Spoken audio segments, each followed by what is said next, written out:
For nearly 2 decades, you've turned to Illegal Curve Hockey as your destination for the latest news, audio, and analysis regarding the Winnipeg Jets, Manitoba Moose, and all things hockey in Manitoba.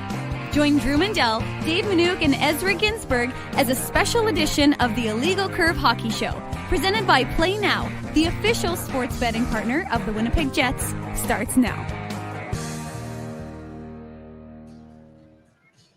The more things change, the more they stay the same, even though this is a very special edition of the Illegal Curve Hockey Show, coming to you live from the floor of the Winnipeg Jets draft party here at Canada Life Center. Some things stay consistent, and that is Ezzy commenting on how he wants a hot dog, given all the Jets dogs that are being consumed all around us. Drew, there's literally someone eating a hot dog about 10 feet away from me. That's what I'm saying. I mean, the more things change, our location might be different. We're on a Friday night. That's different. The more they stay the same, though, is you still want a hot dog. I always want a hot dog. And with that in mind, we say good evening, Winnipeg. Good evening, Manitoba. And for all those joining us live on location here at Canada Life Center, as well as on all of our social media platforms, we say good evening, universe, and welcome to a special edition of the Illegal Curve Hockey Show. Day 1, round 1 of the NHL Draft. The Jets soon to be on the clock, pending any additional moves that have yet to be made. And, of course, we are going to keep you abreast on all of the details. It hasn't materialized. Nothing has officially materialized over the course of the last 48 to 72 hours of what has been a very chaotic NHL. But we are here in case it does, and we'll bring you all the latest here live on this special edition of the Illegal Curve Hockey Show. Gentlemen, great to see you both on this Friday night. Sort of brings back some memories. It's been a while since we've done a draft show. We, for so many years, went to the different drafts when they were sort of more of a hullabaloo going on in different cities around the NHL. Now the hullabaloo is right here on the floor at Canada Life Center. We're all excited to see what happens vis-a-vis the Winnipeg Jets in this first round of the NHL Draft. Absolutely. It's a great crowd here. And before we get into the 2026 NHL Draft, I want to say a couple things. First of all, shout out to producer Tim, who's doing an amazing job making sure we look good here. And secondly, boys, good call on the coordination of the black Under Armour IC shirts. Like, we're looking fresh here. This is the nicest we've ever looked. I mean, we are cleaned up. I mean, Dave's still wearing a hat backwards, so there's some things, again, consistency. Ezzy's hot dog, Dave's backwards hat. But it's almost like after how many years have we been doing this operation now? 17 and a half. Yeah, we're sort of beginning to kind of become slightly more professional. That won't last long. It won't last more than at least 10, maybe 20 minutes tonight, Dave. But it's nice to see that at least we're trying at the outset to look good, feel good, that sort of thing.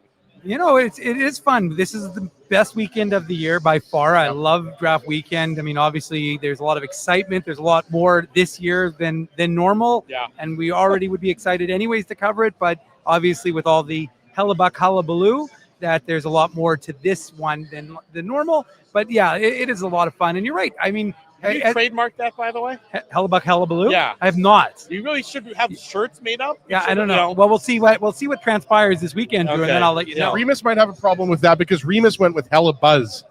Oh, Hellebuyck hullabaloo is way better than Hellebuzz. That's some.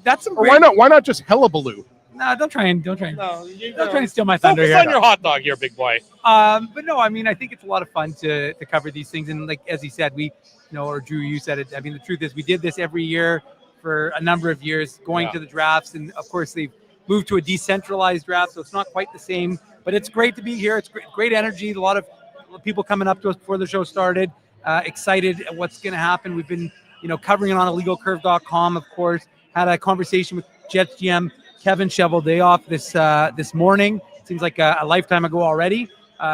Not surprisingly, we didn't get a lot from him with respect to Connor Hellebuyck. And there's not really a lot of news there, right? We've, other than he's nothing yet. Other than he's listening. Yeah, there's lots of listening always happening, as we expect. There's listening, there's discussions. Phones go out, phones come in. We all know the sort of the cliches. Calls are put on hold. Sometimes, maybe if you have to. What happens if you need to conference somebody in? You got to go with a three-way call. Sometimes the technology is all available, so it is. But to your point, though, Dave, it seemed like earlier today, something might have been imminent. It was, it seemed like there was going to be. We're just sort of everyone's waiting on pins and needles Is there an announcement? Is there something exactly happening? There isn't as of yet, of course. Kevin Cheveldayoff spoke to the media. You were on the Zoom earlier today, where he was addressing the idea, and he didn't shy away from it. So I'll give him a little bit of credit in that he didn't say anything, specific about, he wasn't pretending it wasn't something that was going to be happening. So here we'll start as we get the draft coverage underway. We'll start. This is the first question that Kevin Cheveldayoff received earlier today regarding Connor Hellebuyck. Well, it's that, obviously it's that time of the year, right? It's everyone's talking about, ways to improve their team or different things like that. Certainly, as an organization, we're going to listen. Everyone saw Helly's, press conference at the end of the year. He was passionate. Certainly, in our exit meetings, we had, some frank conversations as well. But, again, what happens in those meetings will, certainly stay private. But at the end of the day, we both chose to, sign a 7-year, extension. He gave up some UFA years. We had the desire to take a player into his high 30s, and there's risk on both sides. So, again, as an organization, it's incumbent upon me to listen. And that's, kind of what I've done up until this point. That's Jets general manager Kevin Cheveldayoff earlier today, not shying away from the buzz around Connor Hellebuyck. My concern, and we'll talk about this throughout the course of the night, depending on what unfolds over the next number of hours, over the next number of minutes, things of that nature. My concern or my thought is, is the horse now out of the barn, and can you put the horse back in the barn if a trade doesn't materialize? Well, I know that's just a figure of speech, Drew, but yes, Mike McIntyre is actually in the barn in Cypress River, Manitoba, with the Carls family. Yes. I'm not sure if it's pronounced Carrols. I think it is Carrols. Okay, because I was saying Carson Carrols. Yes. And then Craig Button was saying Carson Carls. So let's go with Carrols then. But I think I heard him say Carrols. Yeah. So we'll go for if Carson went with Carrols, we're not going to tell him that he's mispronouncing his own last name. Exactly. But the point I was trying to make is that Mike McIntyre of the Free Press, good friend of the show, is in Cypress River with the Carrols family. We're obviously expecting him to go somewhere in the top 10, could be 8th overall to the Winnipeg Jets. I think the Jets would be very, very happy if he's still there at 8. Most recent, mocks, of course, are worth exactly what you pay for them. Well, no, but remember, just to be clear, a mock isn't a projection. A mock is a projection. Yes. It's not a saying this is where. It's not a ranking. It's not a ranking. It's not like saying this is where I think this player is going to go to, because of need or whatever. I think what it comes down to is that if you look at it, Drew, you've got a guy like maybe Buffalo doesn't need that, so they're not going to take him. But in terms of where, you guys. That's Gary Bettman is on the screen. We're going to sort of we're going to be talking about what's going on here. We're going to be talking about what's going on the screen. So we're going to be doing multitasking a little bit tonight. Corey Proman, by the way. Corey Proman was the only guy who had Carroll's going to the Jets. Well, not going to the Jets, but in the 8th spot. Falling that, ranking that. They mostly has Viggo Bjork or Daxon Rudolph or Keaton Verhoff. Right. So, well, what I was going to say, sorry, Drew, I don't want to take your job here, but what I wanted to say just quickly, I don't know if we're going to go back to Chevy here, but what I was talking to Dave about earlier today is, to me, where it really gets interesting in this year's draft, after Gary Bettman gets booed, I'm not sure who just went up to the podium there, but to me, where it gets really interesting is number 3, because I think everybody expects Toronto to take Gavin McKenna first overall. Most people expect San Jose, if they don't trade that pick, to take Swedish forward Ivar Stenberg. Yes. And then at 3, I think that's where it gets really interesting. Vancouver holds the 3rd overall pick. Do they take Caleb Malhotra, or do they not take Manny Malhotra's kid and maybe take Chase Reed, the American defenseman, 3rd overall? So that's, to me, Dave, where it's going to get really interesting at 3rd overall, because that's where the drama is expected to begin. Exactly. Especially after San Jose made their moves that they made. Unless they are maybe step up and try and acquire a goaltender, because that's sort of a glaring weakness on their roster when you look up and down their lineup. But they haven't been chatted about as vociferously as the Buffalo Sabres, vis-a-vis Connor Hellebuyck and his future. Sorry to. Is this about the hot dog again? No, it's not about the hot dog. Okay. Shout out to the guy that's about 4 rows up wearing the Burmy jersey, though. That's sweet. And Alex Burmy, are you sure it's not Burmy himself? Yeah. In any event, there's a lot going on here as we're live at Canada Life Center, a special edition here of the Illegal Curve Hockey Show, doing draft coverage. There's Josh Doan. He's on the big screen over there. I think the expectation, according to what I'm seeing on Twitter, is the Beebs Yes. Justin Bieber Will is going announce to the announce first the Maple Leafs Oh, nice. first pick. Nice. Ties, of Is course. he going to sing the pick? I doubt it, but Okay. maybe. Baby, Oh, boy. baby. Oh, boy, Drew, ooh, please. And then he says McKenna, something like that. No, It could Drew, be. sing along. I love the Beeps. I'm Yeah. a big fan of the Beeps. Okay, there you go, Ezzy. That's nice to see. Anyways, back to the sort of the topic of the day for Jets fan and what everybody's been. I don't know if you guys. I don't want to speak for you, but everybody's been asking me what's happening with Hellebuyck. Everything has been about what are they going to get? What's the return going to be? What do you do with the rest of the players on the team if you're trading Hellebuyck at that point in time?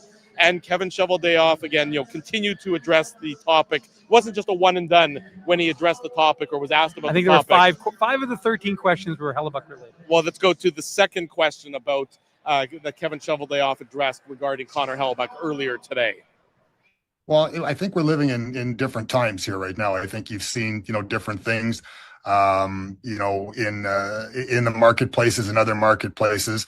Again, in our conversations, we had lots of discussions. I think this situation is probably different than, other situations where players, potentially moving forward expressed a desire that they weren't, going to sign. I think teams had their opportunities to make their own decisions there. In this situation here, we have a contract for 5 years, and that's the reality of the business world. Again, it's something similar to what we talked about on Saturday's show, Dave, and you guys have talked about before. Kevin Cheveldayoff has been fairly clear that he'll listen on Connor Hellebuyck, but he's not under any requirement. At least seems to be you're right. Adopting that approach that we have a player, the Winnipeg Jets organization has a player who's under contract, who is still, if training camp comes and he's not traded, he'll be on the Winnipeg Jets, and the Jets will be very fine with that being the case. So you're going to have to, as we talked about on Saturday, you're going to have to blow the doors off of Kevin Cheveldayoff in order to acquire Connor Hellebuyck. And I'd play this last clip because that kind of that finishes off your point, Drew. It's only an 11-second one about in terms of the offers and not hearing what you want. So I'd play that last one of Chevy, and then we'll kind of continue the conversation. Well, obviously, what I've been hearing hasn't made me act. So I guess the best answer is I'm still listening. We know he's listening. Right, but I'm just saying, that's clear, Ezzy, right? The idea is you're not giving me enough. What have we heard from Darren Dreger all week long? Sure. Is the offers are not there. If the offer is not there and it doesn't improve, guess what? Connor Hellebuyck is signed for 5 more years. That's what Kevin Cheveldayoff said in his availability today. So he doesn't have any obligation to trade Connor Hellebuyck. Yeah. Now, again, remember, because I know folks want something to happen and they understand that there's a need, but what you have to factor in, people are booing here. No. Guys, I don't think they're booing us, but it's possible. No, I was going to say they're not booing Drew. I think they're booing Bettman again. Yes, they are. They are because what happened was Bettman lost the 2 guys that were kind of keeping him from being booed, and then unfortunately, the Leafs are on the clock. Anyways, what I was going to say though is that for the Jets' perspective, if you're trading Connor Hellebuyck, again, depending on what you get back. You're just to cut you off, Dave. Sure. They're not trading Connor Hellebuyck for Alexander Nikishin and a late first-round pick. That's for sure. You're not trading him for a hill of beans. Like it's kind of why I said that last night on Twitter. I was like, I get it. You want Connor Hellebuyck, but you also don't want to pay more than a dime and a nickel for him. Right. But that's not the way it works. And I understand. Don't get me wrong. We've been in this a long time. I understand that goalies don't get the same as a top pairing defenseman or a top center in the NHL. But again, this is a player of pedigree. So I understand that Cheveldayoff needs his socks to be blown off, Drew. Yeah. The only thing I would say, though, is that, remember, you also have Mark Scheifele, Josh Morrissey, Kyle Connor, Gabriel Velarde. So you got to be cognizant of what the ramifications to them is. And that's why I've been saying for a while, we've all been saying it, I'm not unique in this regard, pick a lane. Because if your lane is going to be, we're going to try and compete, we're still going to try and stick around, fine. But it's not really picking a lane, right? You either going to go young and because does Mark Scheifele want to stick around for 2 or 3 more years, Ezzy, of you draft Carroll's in the 4th overall pick, you draft Viggo Bjork with the 8th overall pick. Those guys aren't helping you next year. Maybe the year after. Maybe. Your point is valid. If you can somehow, at the same time, if somehow you leave tonight and you have the opportunity to draft 2 players in the top 10, and I know what the cost is going to be significant. 2 players in the top 10, you're almost, that's hard to turn down, along with other pieces. So I agree with you that the offers that were coming out of Florida and Carolina make no sense. Well, Florida does if you can get Lundell.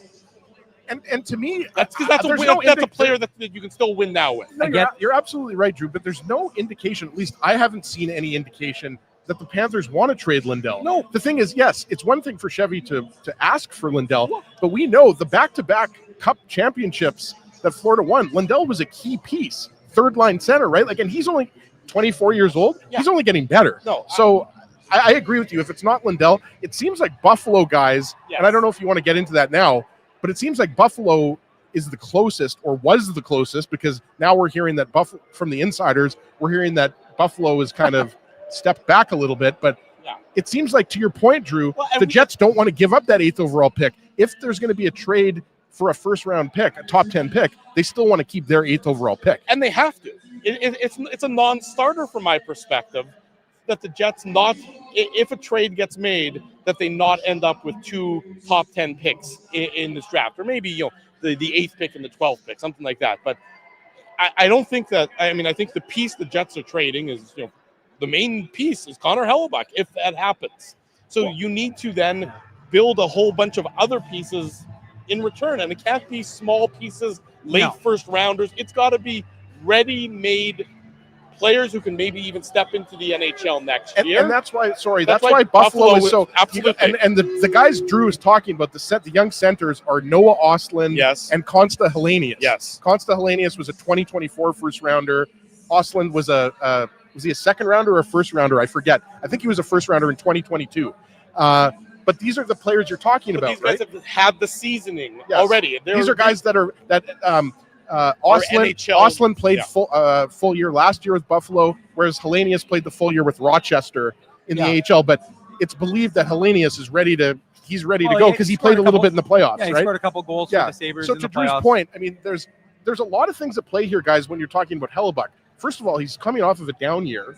He's 33 years old. He's not 27 years old, right? So obviously Chevy has had some offers, but to Dave's point, nothing good enough that he's pulled the trigger on a move. So it's kind of tough to gauge right now who's the front runner, even if there is one. It's funny though, of all the everybody that's coming and talking about the trade offers and saying speculating this, speculating that. And I'm talking about people sort of not necessarily insiders, but people on the street are always assuming the Jets have to get a goalie back in return.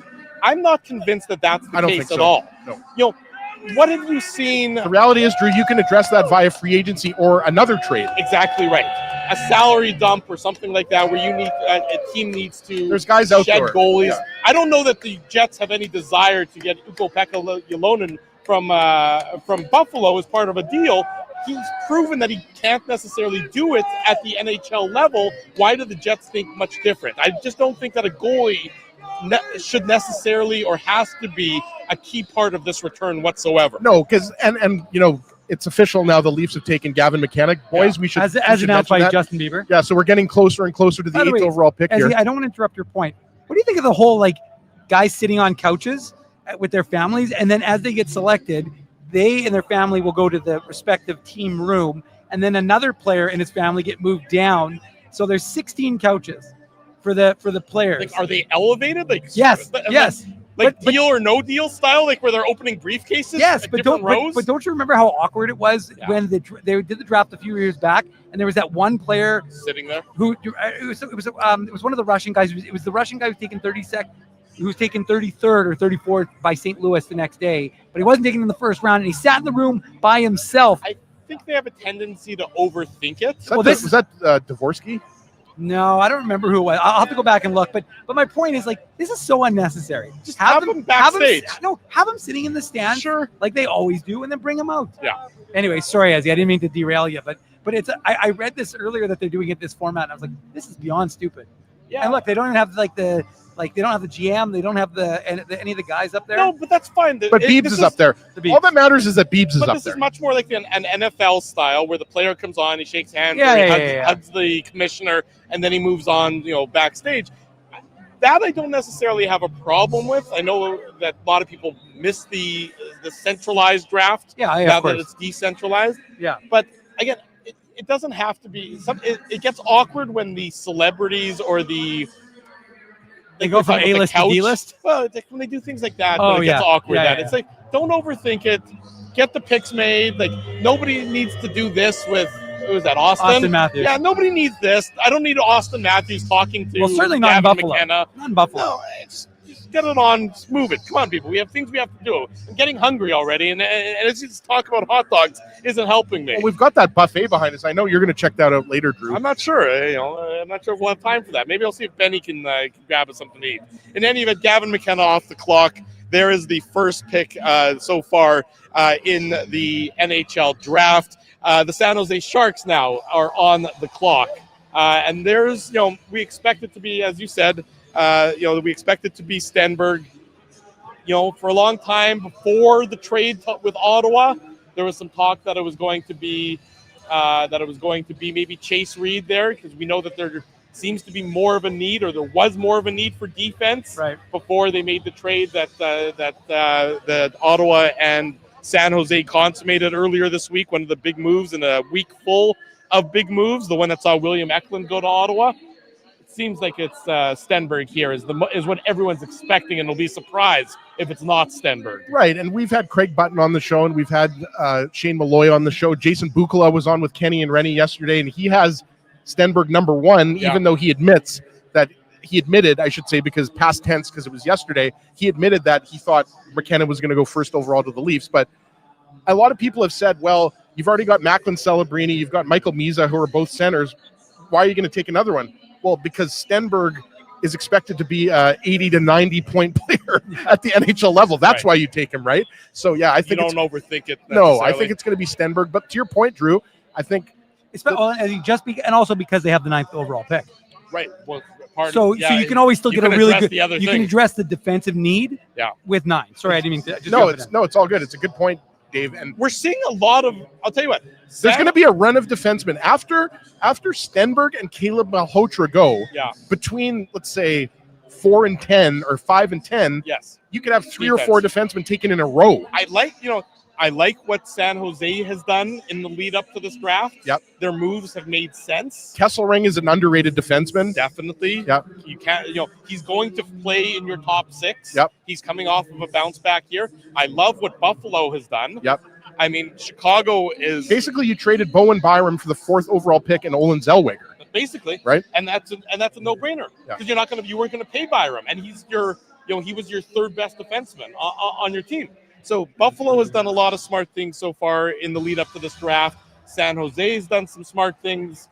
There's some moves that have also left me scratching my head that we'll get into over the course of the next number of hours. Honestly, Drew, on the program. I don't know about you guys. There were so many trades happening earlier this week. Like it's hard to keep track. I completely missed Jordan Kyrou going to Washington.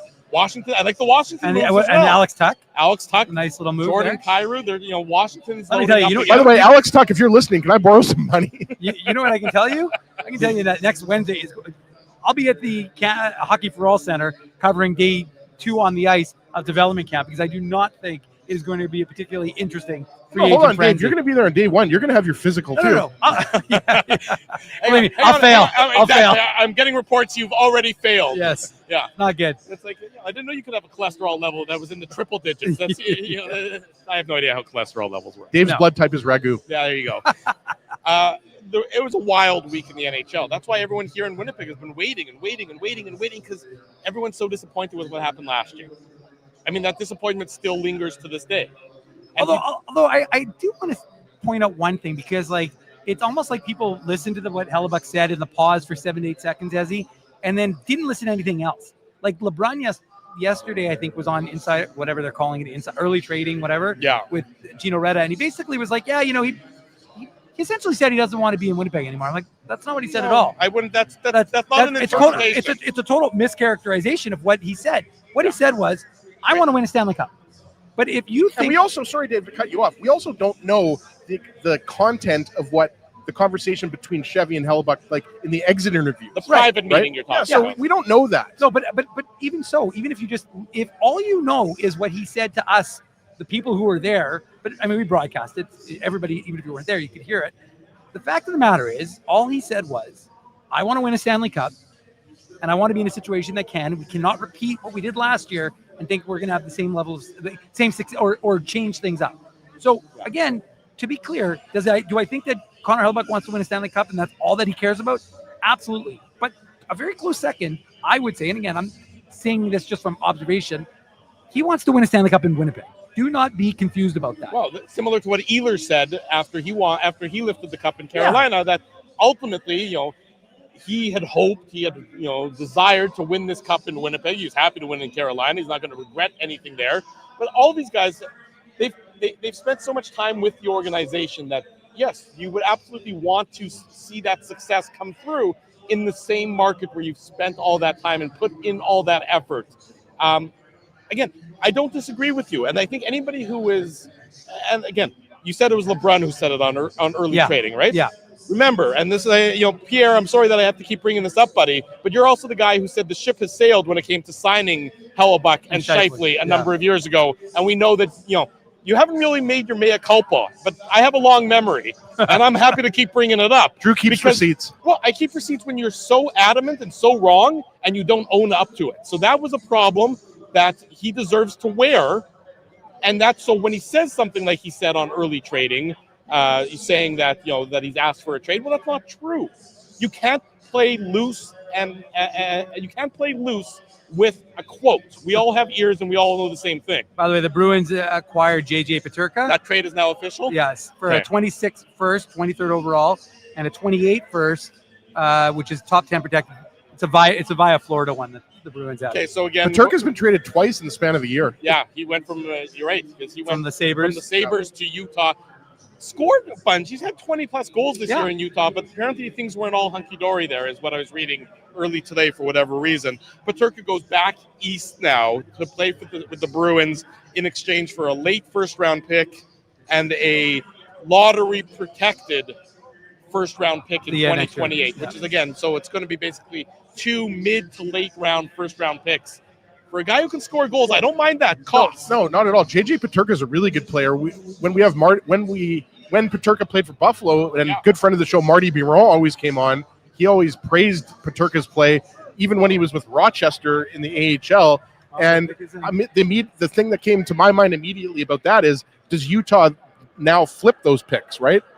Everybody that's garnering and getting these additional first-round picks, they all seem to be in the market for trying to turn those into big assets. Right. You mean like the St. Louis Blues and their 4 first-round picks? Right. Nobody expects the Blues to draft 4 times tonight. That would be a surprise. And for those, we should mention, Dave, for those who are watching and don't know this, St. Louis has the 11th overall pick, the 14th overall pick, the 15th overall pick.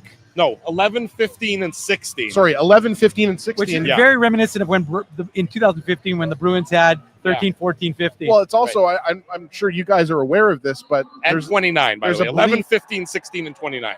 Just wanted to mention there's a belief that the St. Louis Blues might take the Ruck brothers with those 2 picks. That would be higher than everyone's expecting them to go necessarily. But if you like what you see, and maybe you want to create the Sedins. I mean, you've got 4 first-round picks. You have every opportunity if you take, let's say, Liam Ruck first. I'm not sure who they have ranked higher. Dreger reporting that Pavel Dorofeyev has been traded to the Rangers. It's funny. So it's very interesting because the 2 teams What was the return? Do we know yet? Not yet. The 2 teams I've been wondering about, Ezzy, were Boston and New York because they've been so quiet.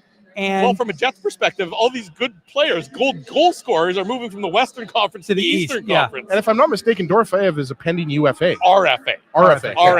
So that's why they were trying to get away from, because they were worried there was an offer sheet. I wonder if that does something vis-a-vis Dylan Larkin. Opens up that Dylan Larkin window for Vegas to go after the disgruntled Red Wings centerman. Wow, it seems like Vegas is always in play, right? For these top stars, right? Well, San Jose just took Stenberg. Okay, there you go. No surprise. It goes McKenna first, Stenberg second, which is what we anticipated. This is where it gets interesting. This is where the draft gets interesting. It's starting at 3, starting at 4. Should we make predictions, Ezzy? You love predictions. I feel like it's going to be Chase Reed. I think the Canucks are going to go Chase Reed. I don't think they're going to go Malhotra. Because of the awkwardness? Like the awkwardness of Caleb and Manny. Yeah, I also think Adam and Dave, it didn't go great. I also think does it make it more awkward to draft him or to not draft him? Right? No, because he was not. I didn't see him 3rd overall on a lot of lists. So I don't know that you're having an expectation there. He's climbed the rankings. I'm not saying otherwise, but I've seen him I've seen others that have dropped him lower. So I think you can get away with that. And if you look at them, you lost Quinn Hughes. Yeah. And now you got a chance to add in theory, the best skating defenseman on in the bunch. Well, and it seems like Chase Reed, regarding all the defensemen, he does seem like he has been sort of the Frosty disagrees with me. Frosty thinks they're going to go with Malhotra. Fair. But Chase Reed has been thought of as sort of the top defenseman. Except for our boy Craig Button, who thinks that Carson Carroll's is the yes, fine. But for the most part, it has been Chase Reed as the first defenseman off the board in what people have been expecting over the course of tonight's tonight's festivities. Absolutely. And I mean, again, guys, we don't know. Like Chase Reed is arguably the best defenseman in this draft. Carson Carroll is in that conversation as well. Keaton Verhoff is in that conversation as well. Jackson Rudolph. And this is obviously going to have direct implications for the Jets who are drafting 8th overall, because let's assume that Vancouver takes Chase Reed. Yeah. Does Buffalo take Caleb Malhotra? That's the skinny. That's the skinny. Right? Or do they take Carson Carroll, right? Like, no, it's hard. Look, they have Owen Power, obviously. They have Rasmus Dahlin. They have their centerpiece defenseman. They just acquired Owen Zellweger, so I agree with you. Yeah. I would assume that if Malhotra's there at 4, they take him. But again, we talked about this with Shane Malloy just a couple weeks ago. Between 3 and 10, it's very difficult to predict, because there's only so many high-end centers in this draft. With Dorofeyev being traded to the Rangers, we're not expecting the 5th overall pick going back to Vegas as part of that trade, right? Well, we don't know. We don't know yet, but I'm just looking at it.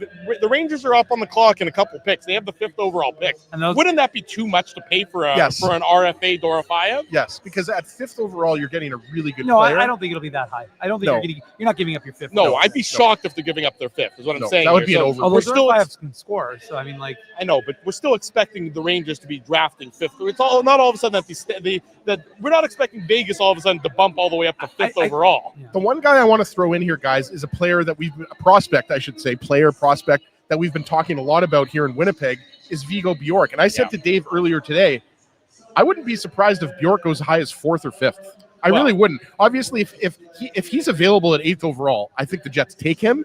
But I'm just saying, I wouldn't be surprised if he goes 4th or 5th. That's all I'm saying. It would be he's another one who's had his stock rise really throughout the course of the offseason. This is a guy who's people are beginning to forget about his size and say, look at all the other aspects and all the other attributes, and are less concerned with why he shouldn't be drafted as high, as he was speculating. What Craig Button said on our show 1 month ago is that not only does he call Viggo Bjork the Swedish Nick Suzuki, which if you're being compared to Nick Suzuki, then obviously you're a very, very good player. You're going to get drafted pretty high. But he said he was Sweden's best player at the World Juniors, and obviously Sweden won gold at the World Juniors, right? And that included Ivar Stenberg, right? So, again, it's very hard to tell who's going to go 3rd overall here, but Caleb Malhotra, because of the obvious reasons, would be the obvious choice. Yeah, I agree. But there's so many high-end defensemen,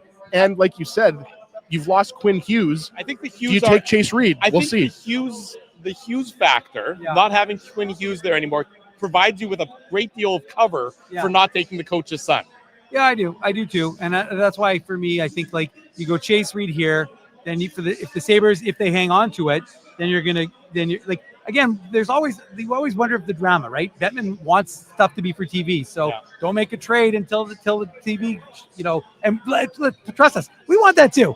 We want drama. Also, guys, another guy. We got like hours upon hours to fill here, and if it just goes chalk, it's gonna get real dull by about 27. I disagree. I think we'll be able to keep it rolling. As he's just gonna be at the buffet, just say, "Sir, please leave the steam trays. Leave the steam trays." It'd be great though if you saw me and Drew, and then everybody's like wondering where is Ezzy, and then you just see him in the line moving forward. Well, guys, I don't know if you see directly behind Tim. There's some popcorn there, like a full bag of popcorn. Yeah. And I've been eyeballing that popcorn for the last 5 minutes. Do you have a really long fork or something that you can get your hands on? That pretzel's been there for a while there, Ezzy. It's making you thirsty. That pretzel is what it's doing. You know what? I'm not a big fan of those pretzels.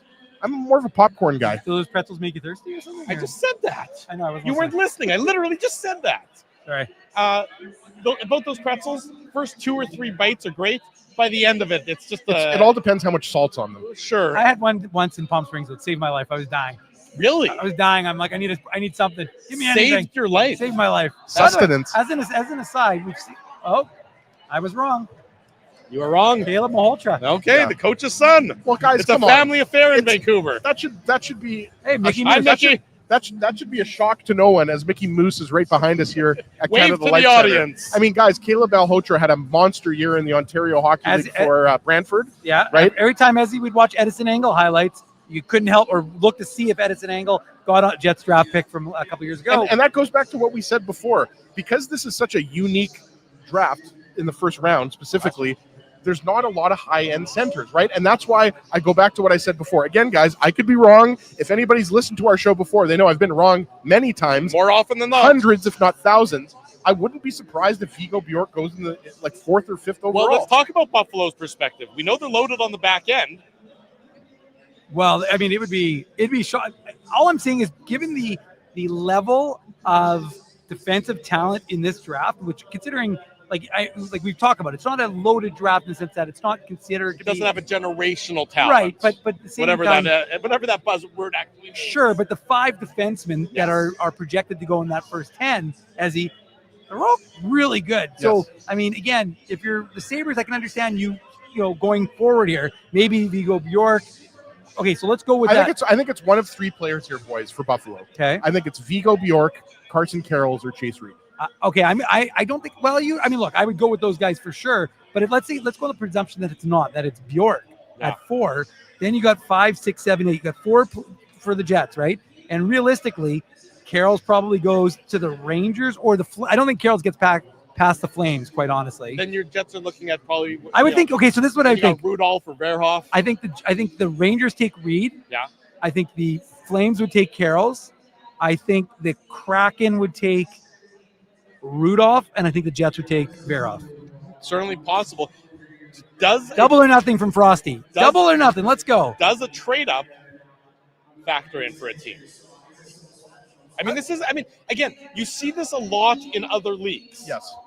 Where a player, not that any of these guys have dropped, because I think it would be too harsh to say that they've dropped, but that you move up 3 spots to get the guy you want rather than just sit and wait. And we know that's not when was the last time the Jets traded up to get somebody in the first round? I'll see if you can remember that. Can you remember? I want to say 2016 Logan Stanley. Logan There you go. Yeah, Logan I was going to say. Okay, I want to see if 10 years ago. 10 years ago.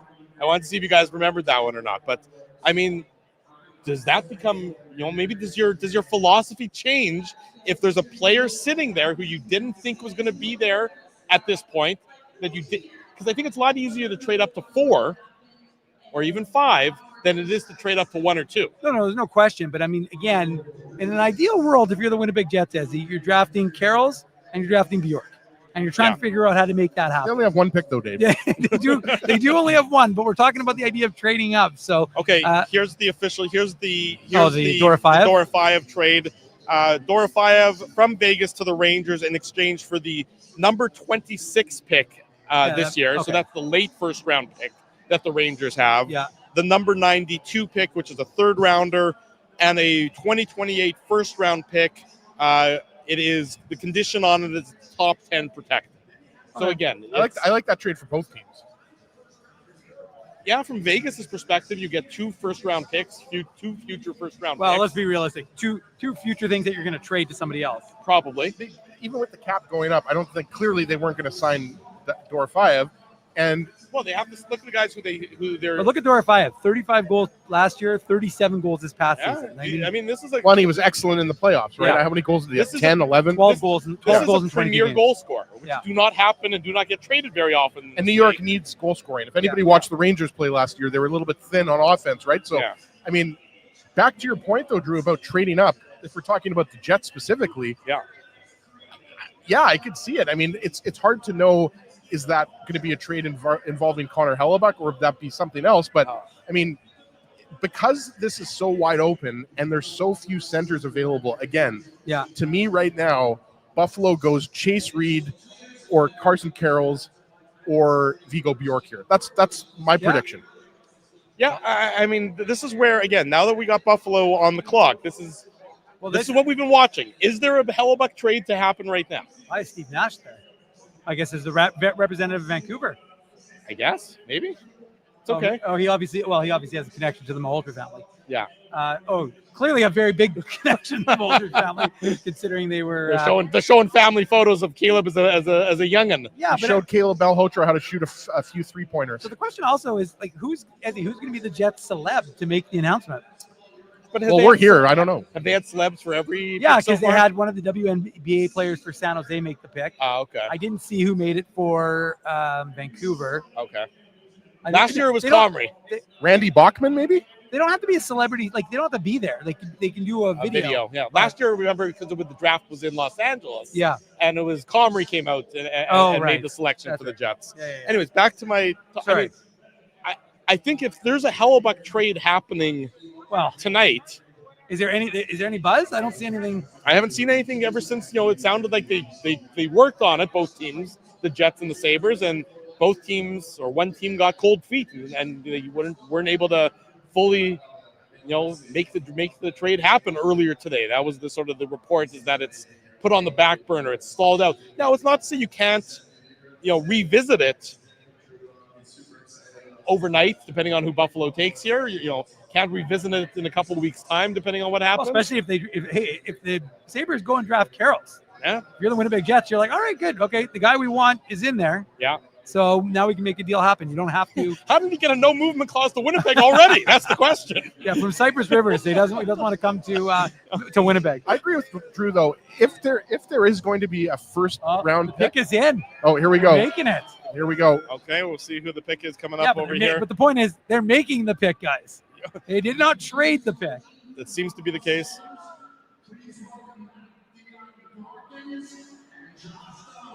Wow. All right. Well, Josh Stone and Dion Dawkins. But that answers a more important question. It could get very loud in Cypress River very soon. Yeah. You think so, huh? I mean, I think over Chase Reed, does he? I think again, there's two guys that Craig Button said on our show he'd be shocked if they fall to number 8. Daxon Rudolph and Carson Carrolls. Yeah. Right. So, I mean, we're at 4th overall already, guys. Like, the picks are coming in quickly here. Thank goodness. And if he was like, I don't want to spend any more time with you guys. But I have to do this on Friday and Saturday with you doofuses? Put it this way.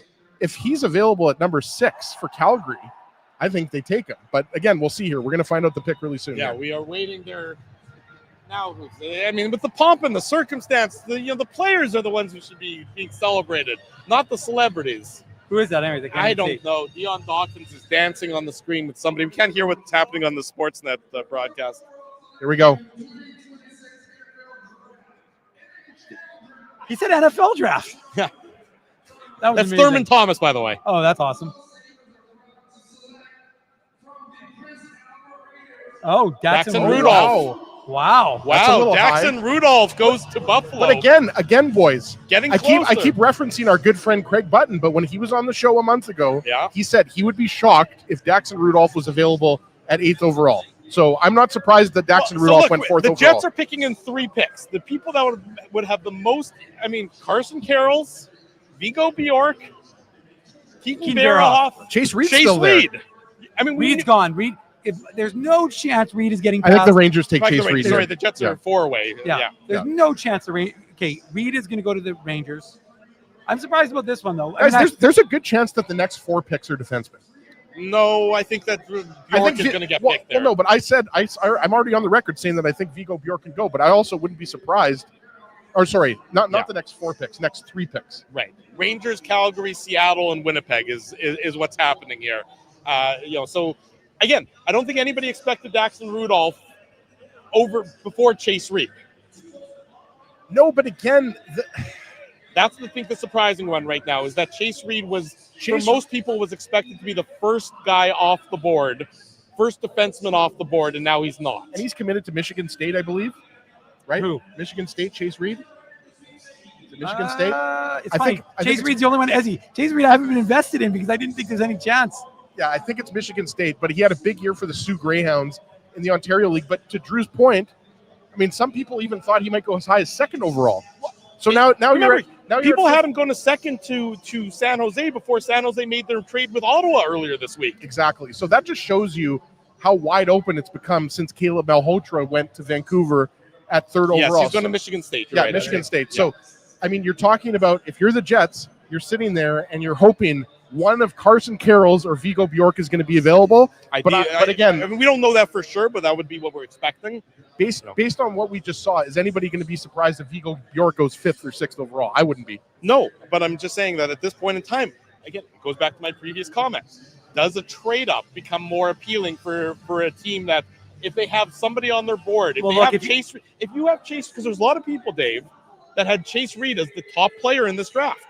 Drew, if you're the Winnipeg Jets, top defenseman, and you want to, even some people had him ahead of Gavin McKenna as the top player. Not many, but I didn't see that, but I'll take your word for it. Yeah, that's fine. That's fine. I mean, I'm just saying I don't think anybody expected Rudolph to go where he just did, and now things get even more intriguing as we unfold with round 1, day 1 of the NHL draft here. We're live. It's a special edition. I might as well reset. Yeah, you do a little reset. 45 minutes into the broadcast. It's time for me to reset. Ezzy's going to get a little hydrated. Going to have a little drink there. You know, not even Diet Coke. Okay, there, Big Daddy, just going full on. Coca-Cola, the drink of champions. Okay, Need some sugar. Yeah, we're sitting here. It's round 1, day 1, a special edition of the Illegal Curve Hockey Show. We're live at Canada Life Center. The draft party is going on. Fans are eagerly awaiting the Winnipeg Jets selection, assuming that's going to come in the next 4 picks. Not expecting a trade, but you never know. Stranger things are going to happen. You know, again, a lot of very talented defensemen and or centermen are going to be available to the Winnipeg Jets that people may not necessarily have been expecting at this point in time. Look, we got a special guest joining us now? Oh, we got a special guest. Okay, come on over. All right, there we go. We let Timmy set it up. Set up the camera work. Sasha Boumedienne is going to join us here, coming up in a second here. Of course, this was a big day for him last year at this point in time. Yeah. So we're excited to welcome him back to the Illegal Curve Hockey Show. This time in person. Welcome back to the program. How does it feel? A year ago, does it seem like it's been a whole year since you heard your name announced earlier? Not really, to be honest. Kind of feels like it was yesterday, seeing all these guys get picked, and I remember it like it was yesterday. Yeah. Such joy of a moment, and so definitely not a year. Definitely, and time flies, right? Exactly. As parents, Ezzy and I can relate to this old saying that the days are long, the years go quickly. I'm sure it's the same when it comes to a year in a hockey career. How about your year? I mean, we know that there's going to be some changes afoot for next year, and we'll get to those in the course of the interview. But now that the season is sort of wrapped up and you can sort of look back now, if you sum up your season in a couple of sentences, how do you sort of think the whole it all unfolded? Yeah, we had a kind of a tough year at BU. My first year, we were really good and managed to make it all the way to the finals and actually lost in the finals. But this year we kind of struggled to start. We had a really young team and tried to figure it out. We had a kind of a bumpy road, and then obviously in the middle of the year there, I joined Sweden and played World Juniors, and that was obviously a really good experience being able to play that with all my buddies from back home. Was fortunate enough to win that and have a really good experience. That I'll take that with me for the rest of my life. And then just kept kind of having a rocky road with Boston there.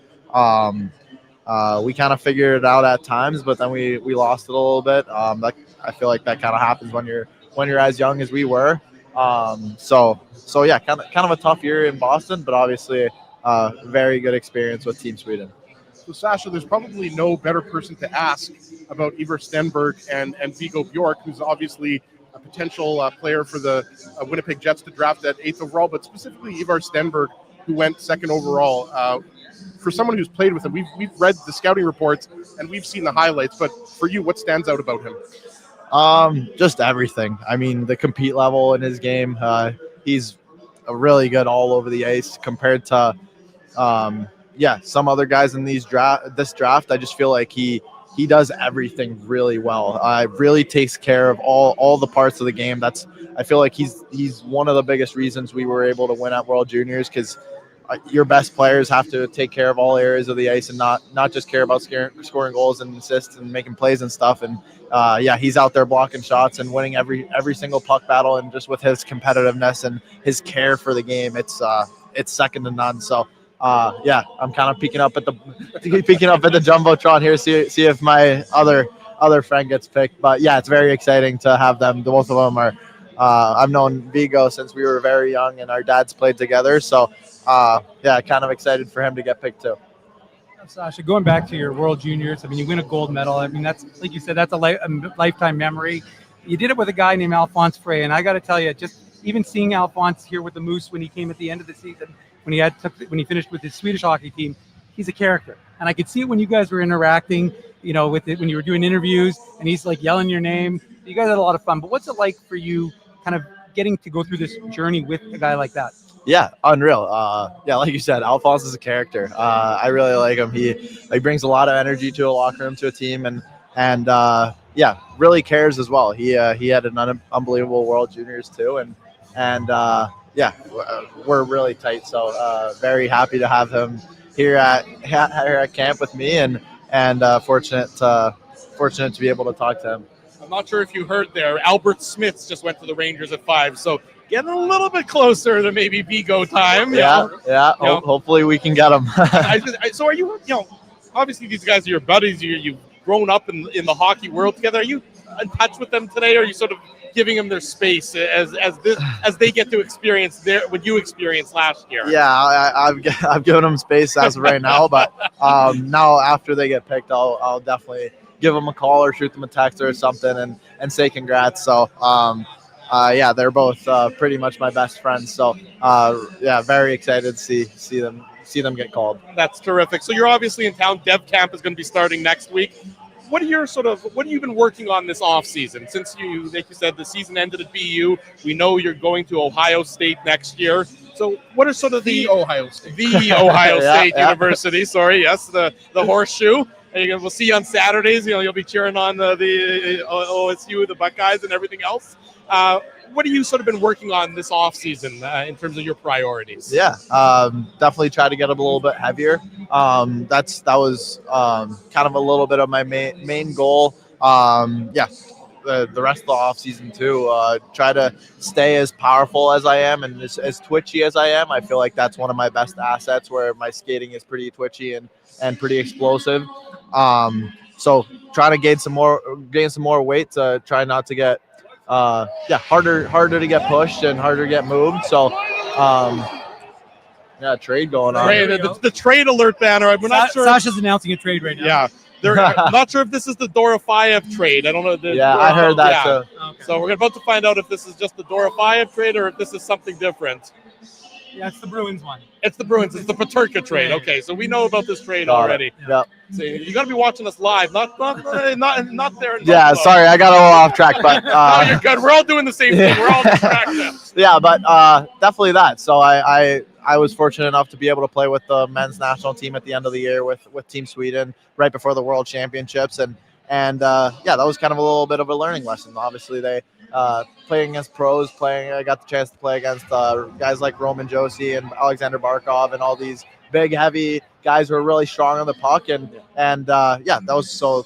After that, mainly, I really want to get a little bigger and stronger. So harder. How do you balance those two? Sorry for interrupting. But how do you balance the desire to get bigger and stronger and keeping that sort of the twitchiness and the attributes that have got you to this point in time? It seems like that's got to be a difficult balance. Yeah, 100%. If you forget about one or the other, then it can be hard. If you gain too much weight and forget about the twitchy part, then yeah, you can struggle a little bit. But yeah, we have been really dialed in trying to do the right things and working with kind of like a track and field coach to keep my twitchiness and jumps and sprints and all that type of stuff while still eating a lot and working out a lot to gain weight. So yeah, that's the main thing. And then on the ice, just trying to. I haven't been on the ice too much to start the summer. Obviously, in the start of the summer, I kind of want to stay off the ice a little bit and work on my body, and then as summer goes on, go more and more on the ice. But yeah. I mean, I don't have to tell you this. Sweden obviously has a super rich hockey history, lots of success. We talked about Ivar Stenberg, Viggo Bjork. Alexander Command is another guy. I think I'm pronouncing it right. Yeah. Command. He's expected to go kind of somewhere in the top 15 as well. I have no idea where he's going to go, but I wanted to ask you about right now where Sweden's at, because Sweden right now on the international level is dominating. As a Canadian, I have no problem saying that right now. And again, that's not nothing new, because Sweden, as I said, has a lot of success at both the senior and junior level, but specifically in this draft, with the potential for 3 guys to go that high. I mean, what does that say right now about where Swedish hockey's at? Yeah, Swedish hockey's on kind of on a high, I think. Yes. Obviously winning the U18 Worlds and the World Juniors in the same year, that shows that they're doing something right. And obviously you're a huge part of that. Yeah, doing something right, and Sweden has always been really good at playing a team game, playing a game together, and kind of not having any selfish guys at all, which really helps with winning championships. So I feel like that's the story of, at least I wasn't obviously part of the U18 team that won, but I was part of the World Juniors team that won, and that's kind of the story of how we won. We were a really tight group and played really well as a team. So no selfishness there. In terms of going to Ohio State, I mean, obviously that you grew up, you spent a lot of time there because of your dad being in the Blue Jackets organization. So what does it mean for you to kind of go back to a place that kind of was formulaic in terms of your development and get a chance to kind of finish off your college career there? Yeah, unreal.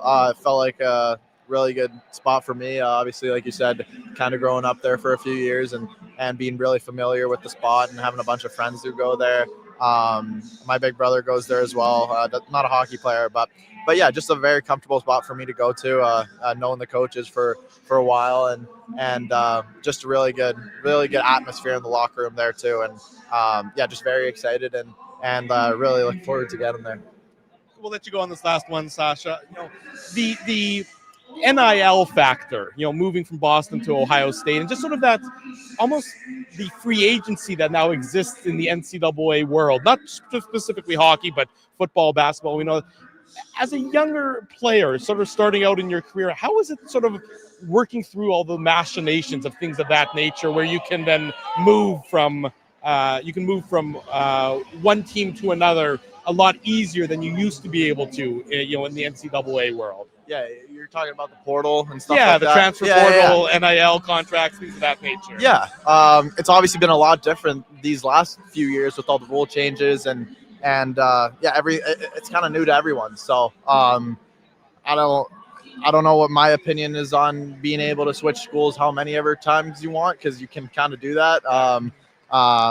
But yeah, you're obviously pretty free with all that stuff, and now with NIL stuff, it's the teams with the most money kind of bring in the most guys, and they kind of have a little bit of an advantage there compared to the teams that don't have as much money. I feel like the teams that with big football schools and all that, they obviously have a ton of money because of that, so they kind of have a little bit of an advantage. So it's kind of switched over a little bit to maybe being a little bit more pro than it was before, but yeah, a lot of changes. So it's interesting time right now in college hockey. I think I speak for Dave and Drew when I say the most important thing is that we're going to be following Ohio State more closely now that you're going to be going there, right? So we obviously wish you the best of luck next year. Appreciate it. Thanks, guys. Sasha, thank you. Sasha Boumedienne joining us tonight here on the special edition of the Illegal Curve Hockey Show. Carson Carrolls was just drafted by the Calgary Flames. We can tell by the audible groan. Yes. Although we should have probably kept Sasha along for 2 more picks, because if Viggo Bjork gets selected, Drew, we can bring him back if we need to. Can we talk about how good of a kid Sasha Boumedienne is? Yeah, he's a good kid. Very well spoken. I mean, very well spoken. Yeah. He has a bright future ahead of him. He made our gibberish questions. Sound that far, Drew. I mean, he's like, we had him on last year after he was drafted. I can't remember if we had him on the next day, or I think we had him on the next day, right? I think it was the Saturday morning. Dave talks all the time about the Swedish connection on defense with Sascha Boumedienne and Alphonse Frey, but specifically with Sasha. He's got a bright, long NHL career ahead of him. I think you'd agree with that, Dave. No, absolutely. And again, like you said, we'll watch him instead of going to Boston University, we'll be watching Ohio State. Chase Reed is still available right now. Chase Reed, Viggo Bjork, and Keaton Verhoff. Guys, the Jets are getting a very good player. Is it Seattle then Winnipeg? Seattle then Winnipeg. Woo, I mean, wee. Carson Carrolls, I don't think anybody really expected. It got a little tantalizing that he'd be there, but the fact that Chase Reed is still there. No, I mean, he's from Chesterfield, Michigan.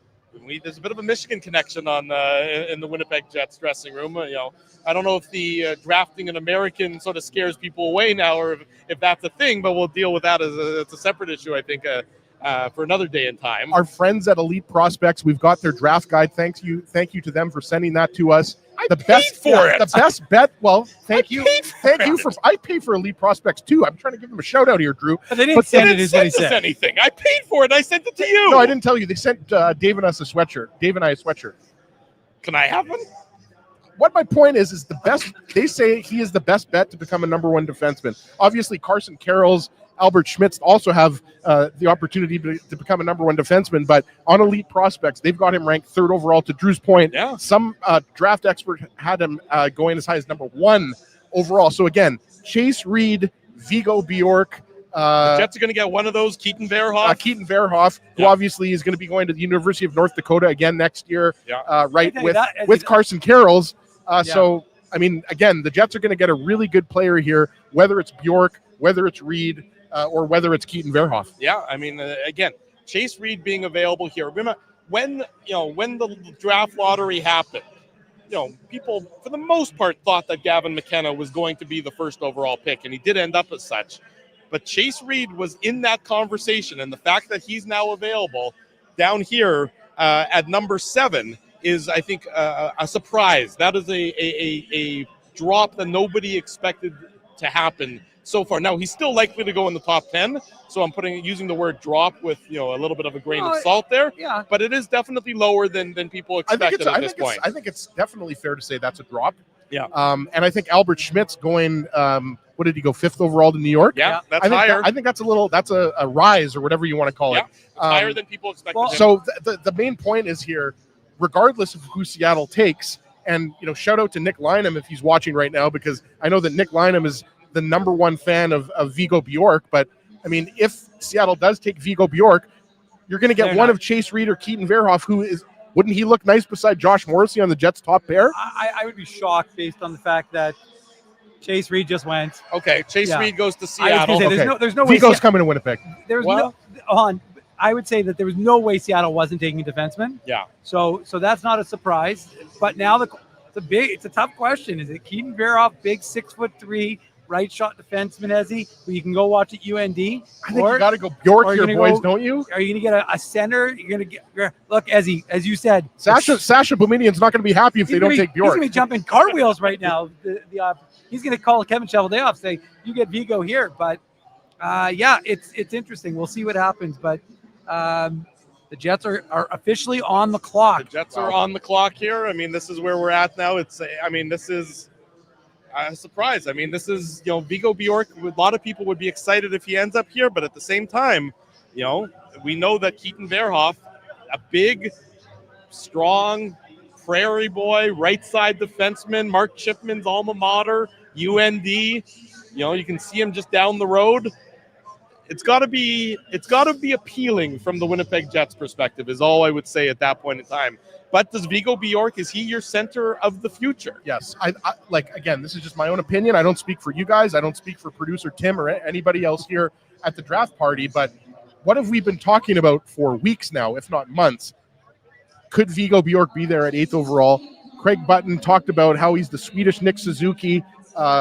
He's definitely a player that isn't that far away from being NHL ready. That's also, I think, a factor. Is that could he play for the Jets next year? I don't think it's off the table, Ezzy. I mean, it's not. It wouldn't be the Jets' MO. It certainly wouldn't be something that they would typically do.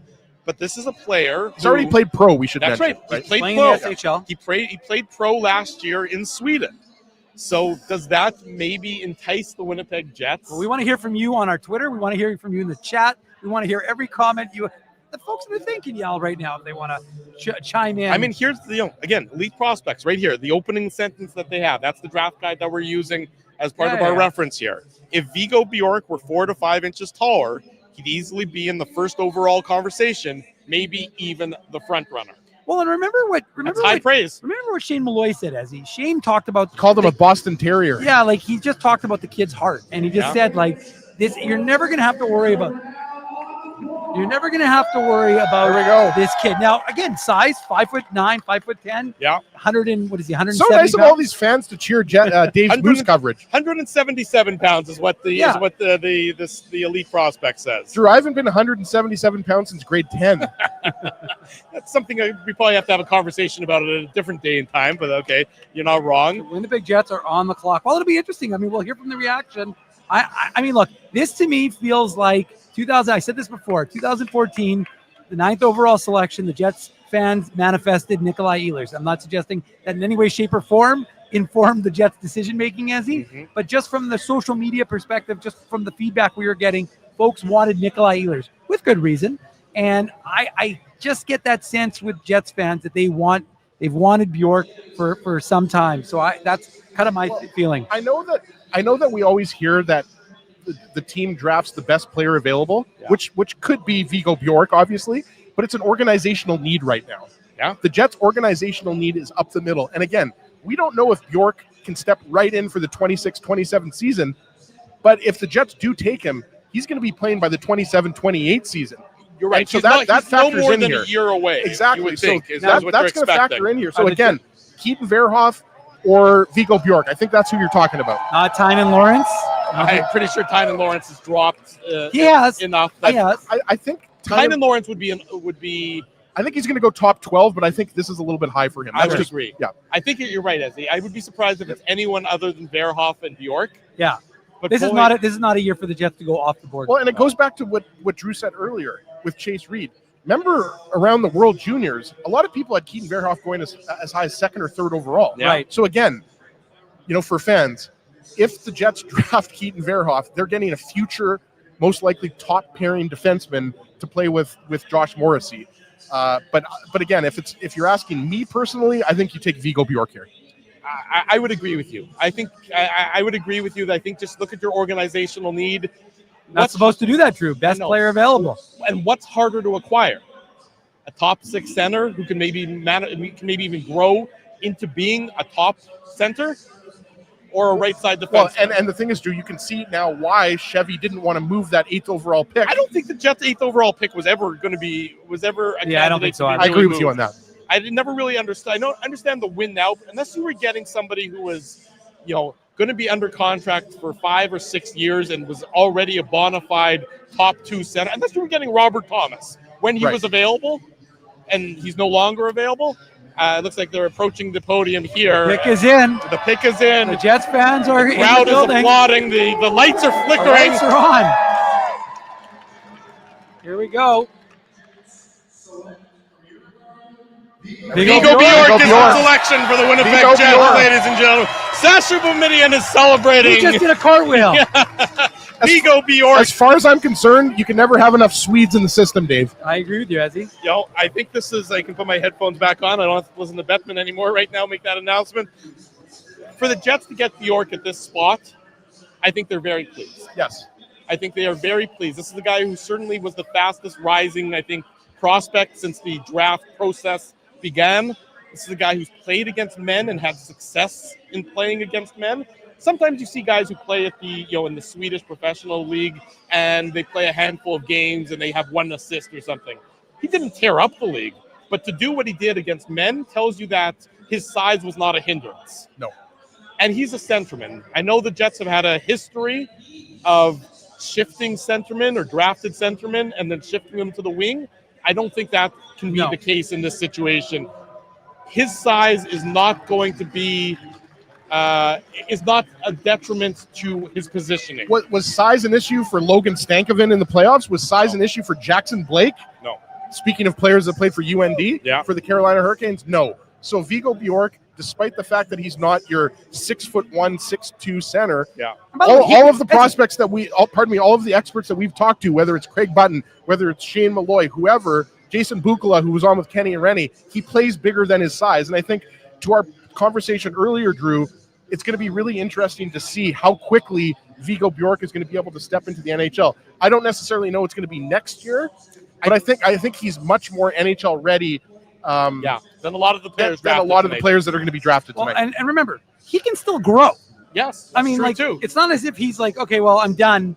Like I saw someone in the chat said his dad is over 6 feet, his brother's 6 feet, his dad's 6'1". Right. So there's still a chance that the kid could still get a couple more inches as he, and then you're looking at a real steal if this kid ends up being 6'1", 2 something, and you get him as a center with that sort of the attributes that he possesses. So you guys remember the singer Bjork? Yeah. Like, Yes. is Viggo Bjork's goal song going to be like a song by Bjork? It has to be, right? I mean, I don't know about has to be, but I like Just a where your thought. brain's going. They do spell their last names They do. different. They Yeah. do. The singer Bjork, there's no CK, it's just a K. And I believe she's from Iceland, if I'm not mistaken. Also, I believe, accurate. And didn't she wear the goose around her neck on like a red carpet or something? I remember she had really cool. She was videos. troubled. Her music videos were really cool. I don't Anyways, remember Tim music knows videos. Tim knows a little Bjork. He's listened to a little Bjork in his day. Yeah. I mean, again, the upside that Viggo Bjork possesses is significant. Again, the fans are cheering for Dave Minuk's Moose coverage. I mean, if you look through the scouting reports, there's a lot of people who say best player, most talented player, and then they say but the size. If you can play bigger than you're actually listed on paper, that's and you can succeed at that size to this point. That's a pretty good sign. That's a pretty good spot for the Winnipeg Jets to be in. Absolutely. I would say. And again, Drew, I'll defer to the experts.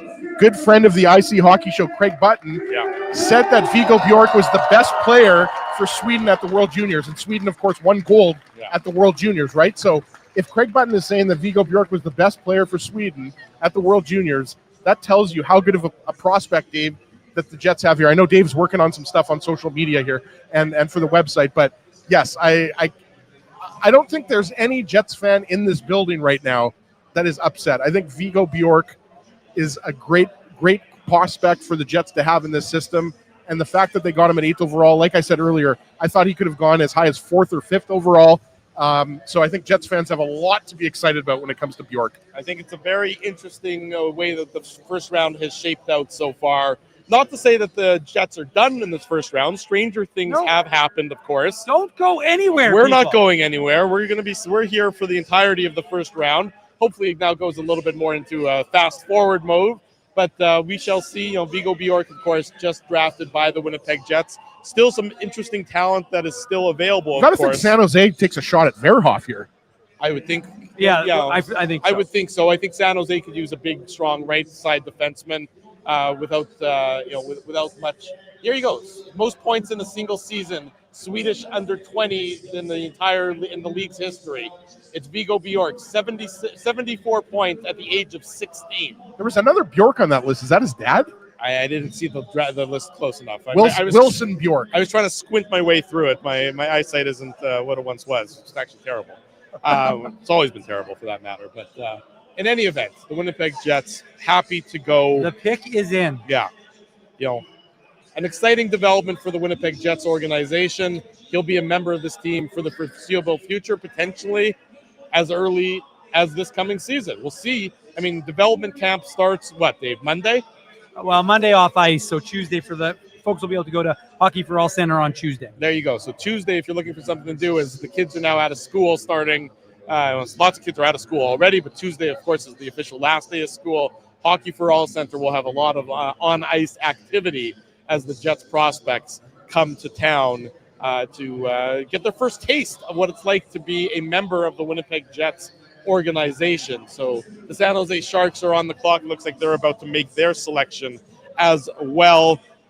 Looks like Dorofeyev, Elliot Friedman, going back to the Dorofeyev trade where he was traded from the Golden Knights to the Rangers for a late first rounder and then a third rounder and then a future first rounder. Signing in New York, Elliot Friedman reporting 7 years, approximately $11 million a season for Dorofeyev. How do you get a deal done that quickly? All in a day's work. Yeah. Wow, $11 million a year. I mean, honestly, with the salary cap rising, we saw how much Alex Tuck got. Like, I like Alex Tuck. Yeah. Good hockey player. And he was a big reason why Buffalo was a playoff team this year for the first time in 15 years. Yeah. But $11 million, wow. I mean, like you always say, Drew, it's not us that's spending that money. It's the general managers that are spending that money. But I mean, good for him. Like Dave said, I mean, back-to-back 35, 37 goal seasons. and he's parlayed that into a nice $11 million a year contract. Yeah, I mean, and a lot of people out there on social media at draft experts, pumping or celebrating the selection of Viggo Bjork, saying that this was a... And Verhoff went to San Jose. There you go. Yeah, so Verhoff goes to San Jose. Again, good for him. Still a top 10 selection. So that's an exciting development, of course, for him as he as he heads to the San Jose Sharks. As we are now an hour and 15 minutes into the draft. We're still, what was that, pick number 9? Yeah. Okay, so we're still a long way to go here. Number Nashville 10, next. The Nashville Predators are on the clock. Still some intriguing prospects out there. But right now, so far, given the way that sort of things have unfolded, I would say that, the East has gotten better than the West when you look at some of the moves that have been made so far. And I think that's a good thing for a Winnipeg Jets team that is looking to get back to being a playoff team. Is the Connor Hellebuyck, I'll tell you what, we're going to take a commercial break because I've been talking for the last 75 straight minutes. Why don't we take a commercial break? We'll come back. You really want to just hit that buffet, don't you? A little bit. I want to see if I can make my way over there and come back in Drew, time. I just finished doing the updating the website, illegalcurve.com, no big deal. There you go. You can go to the website. Although we are going to be speaking to another Jets prospect coming up shortly. Yes, we have Jets. So, again, Jets prospects that are here on site. So Colby Barlow is set to join us at some point. Brayden Yager is set to join us, and Owen Martin is set to join us at some point. You already heard from Sascha Boumedienne earlier here on this. Well, I kind of feel like we need Sasha back to get his. Yeah, see if he's texted with Viggo already. See if we can ask him that question. What did Viggo say? Because I'm sure that he. It is a shame that we didn't get that live reaction because that would have been pretty damn. We're gonna have to just start calling Winnipeg Stockholm North, Dave. You know what? There's word, like you said, Ezzy, based on the success as of late of the Swedish hockey program. There's worse places to go to. The Thomas Steen legacy, boys. Alex Steen is, of course, the new general manager in St. Louis. Okay, let's take that break. We'll come back much more of the special edition of the Illegal Curve Hockey Show. We are live here at the Winnipeg Jets draft party, Canada Life Center. Plenty more to come. Don't go anywhere. It's a fun Friday Phyllis night. In the crowd. Phyllis is in the crowd. There you go. Phyllis is here too. I want to thank you for not betting with Play Now and choosing our illegal gambling site instead. Because we couldn't afford things like this without your money. So much of your money. Now you might have questions like, Do our profits benefit your community? No. Or bet with Play Now, Manitoba's local legal and secure gambling site. Dining, entertainment, parking, and convenience, all in one spot. City Place is located in the heart of downtown Winnipeg, attached to the Canada Life Center. Whether you're working, living, or out for a night in the downtown, make City Place your go-to destination before or after the fun finds you. Lunchtime, game time, anytime. Visit City Place at 333 St. Mary Avenue, next to Canada Life Center. Boys, I've made an important life decision, and I need your support. Oh, boy. I've decided to get a grill. You mean a barbecue grill for cooking? Like, that's not an important life decision, Ezzy. No. A grill for my teeth. A grill for your teeth? Do I even want to know why you're doing this? It's simple, really. Every time I go to Holt Dental, I get treated so very well by Dr. John and his team that I need to keep finding additional reasons to go back. I rely on Holt Dental for all of my dental needs, and they do it all, from regular cleanings to cosmetic dentistry. Plus, they have free parking at their front door, and you know how much I love my convenient parking. For all your dental needs, Illegal Curve recommends Holt Dental, conveniently located on Taylor Avenue near Grant Park Mall. For more information, visit them online at holtdental.ca. For over 40 years, Rumors Restaurant and Comedy Club has been Winnipeg's home for stand-up comedy. Renowned in the comedy world as a must-play venue, Rumors has recently been named Canada's top comedy club and a top 5 comedy club in North America. From birthday parties to date nights to fundraisers, wedding socials, and everything in between, Rumors is your destination for the best live entertainment Winnipeg has to offer. For information on upcoming shows, Rumors' incredible promotions, and to purchase show tickets, Visit rumorscomedyclub.com. At Boston Pizza, a fast lunch doesn't have to mean fast food. Now you can get a $15 lunch served in just 20 minutes, including your choice of a main, side, and drink. That's right, lunch for $15 at your local Boston Pizza.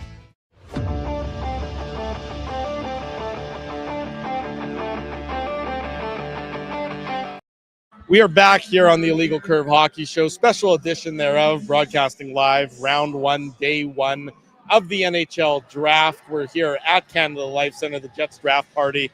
Going on behind us, the Nashville Predators are on the clock. They're about to make their selection. We know the Winnipeg Jets made their selection, taking centerman from Sweden, Viggo Bjork, at 8 overall. The cheer went up here in the crowd. People very excited about acquiring the Winnipeg Jets. They did. One of the more talented players, albeit undersized, one of the more talented players in this 2026 NHL Draft. As soon as the Predators pick is made, we will bring that to you as well. Looks like we have, who we have coming up here? Colby Barlow set to join us as well here on the Illegal Curve Hockey Show. So let's welcome Colby Barlow into the program. Colby, how are you? Nice to see you. Come on in, grab a seat.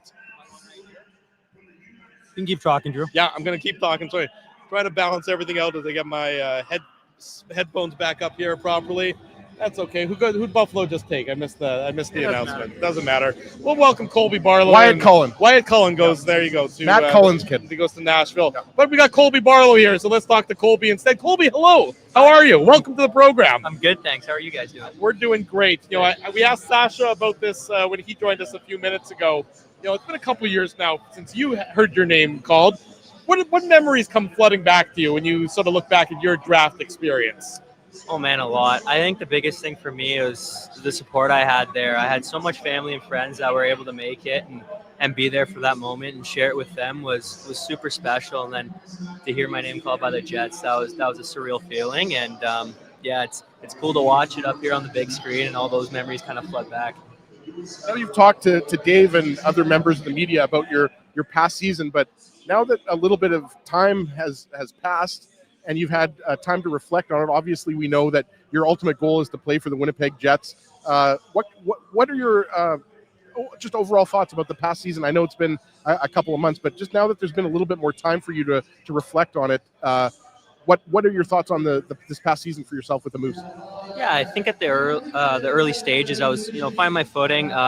Went through a couple of struggles here and there, but I think I grew as the year went on. I think I caught on to the game, the speed, and how I had to play to be successful and help the team in different ways. And I think I took some big leaps as the year went on, especially near the end of the season, and really enjoyed the playoff run we had with that group of guys. That was awesome to see and to experience that my first year. So you take all those those positives and learning curves into the summer, and you build off those. Colby, just in terms of like the way you ended the regular season, I mean, you went on that run, I think 5 goals in your last 8 games. How much did that do for your confidence in terms of springboarding you into the playoff run that you guys had, against Grand Rapids and then, throughout the playoffs?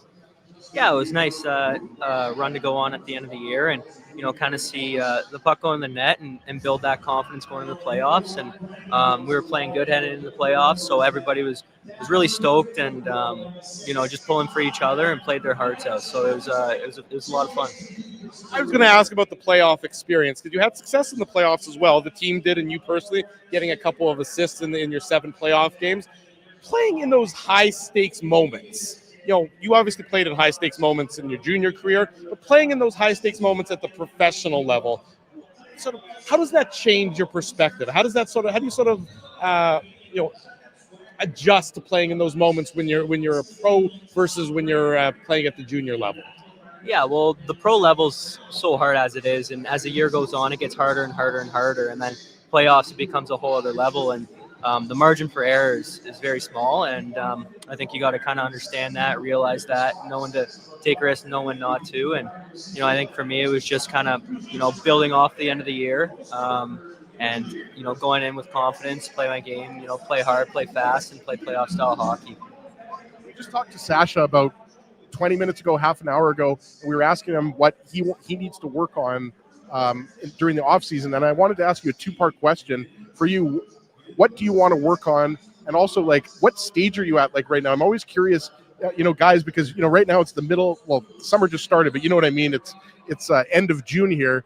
What kind of stage are you at with your training? Like, what are you doing at this point? Is it, like, how often are you on the ice and in the gym and stuff like that? Yeah, right now I'm on the ice, 2 to 3 times a week right now. Usually ramp that up after development camp. And then in the gym, just trying to put on muscle. I think this year showed me how strong guys are and how you need to protect the puck in the corners or win those 50-50 battles. That's a lot of the game. So just putting on some muscle and getting stronger, and just become more of a complete build in a sense, so I can, help myself in those situations. Filling out in the shoulders as opposed to us to fill out in the bellies more regularly. Colby, just how much excitement is there to be at another development camp? I mean, you're now kind of almost becoming a leader now amongst that group. So to kind of bring in another set of guys, obviously they'll be from all over the place, but there'll be guys like Kevin He, Kieran Walton, guys from your OHL days. So what's that going to be like next week to kind of have everybody in town get a chance to kind of reconnect with your fellow Jets draft picks? Yeah, it's always fun to see these guys. You don't get to see them, a lot of them, throughout the hockey season. So it's cool to connect with them in the summer. And like you said, I think it's gonna be my 4th development camp. So it's I'm able to share experiences if they have questions or whatever it may be. And just trying to help those guys and meet all the new guys coming in. It's always super exciting. You might have to start organizing the team events. Given that you've been spending enough time in Winnipeg and done all these development camps. You mentioned that the season, completely understandable. The transition from junior to pro is a difficult one. Who in the Moose dressing room did you lean on to help you guide through those moments when, I'm sure it gets frustrating when you're used to being at, having the scoring prowess and it's not coming to you as quickly as you'd want. Who would you lean on in the Moose room to really help you through those moments? Man, there was a lot of guys that helped me. There's so many names: Deej, Chauzy, Jad, Dewey. Honestly, everybody had a part in it. Whether just help me here or there, or just making you laugh in the room, like something like that. Bring the mood up. They were all great guys and supported not just me but the other young guys, and they were all awesome and made coming to the rink a lot of fun every single day. Braden is obviously here, and we had him on our show about 5 or 6 weeks ago. And I know from Dave, you guys have a specifically tight relationship. What's it been like? You guys are both first-round picks. You guys have a lot in common, but what's it like for you guys who obviously both have the same goal of ending up in the NHL with the Jets? Yeah, it's fun. You get to talk, you get to grow together, you get to learn together.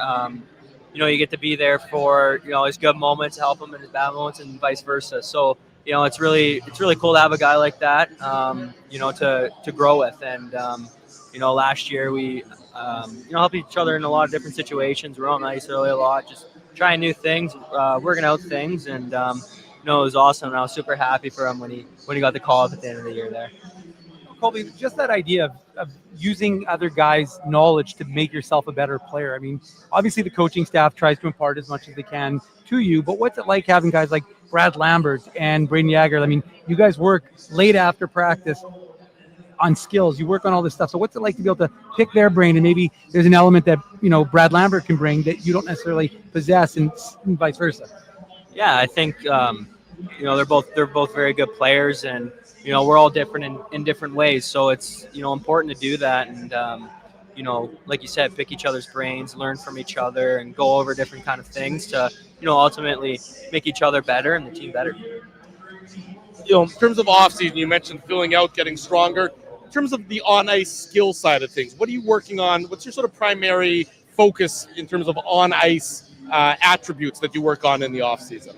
Yeah, I'm gonna really keep working on my skating, make it more fluent, quicker, and then a lot of just little skill things, like just something like picking up rims, like that. That's really important, to be able to handle the puck and make a play right away. I think that's huge, and just just overall just better skills and shooting, stuff like that. We're all distracted. That was a loud whistle.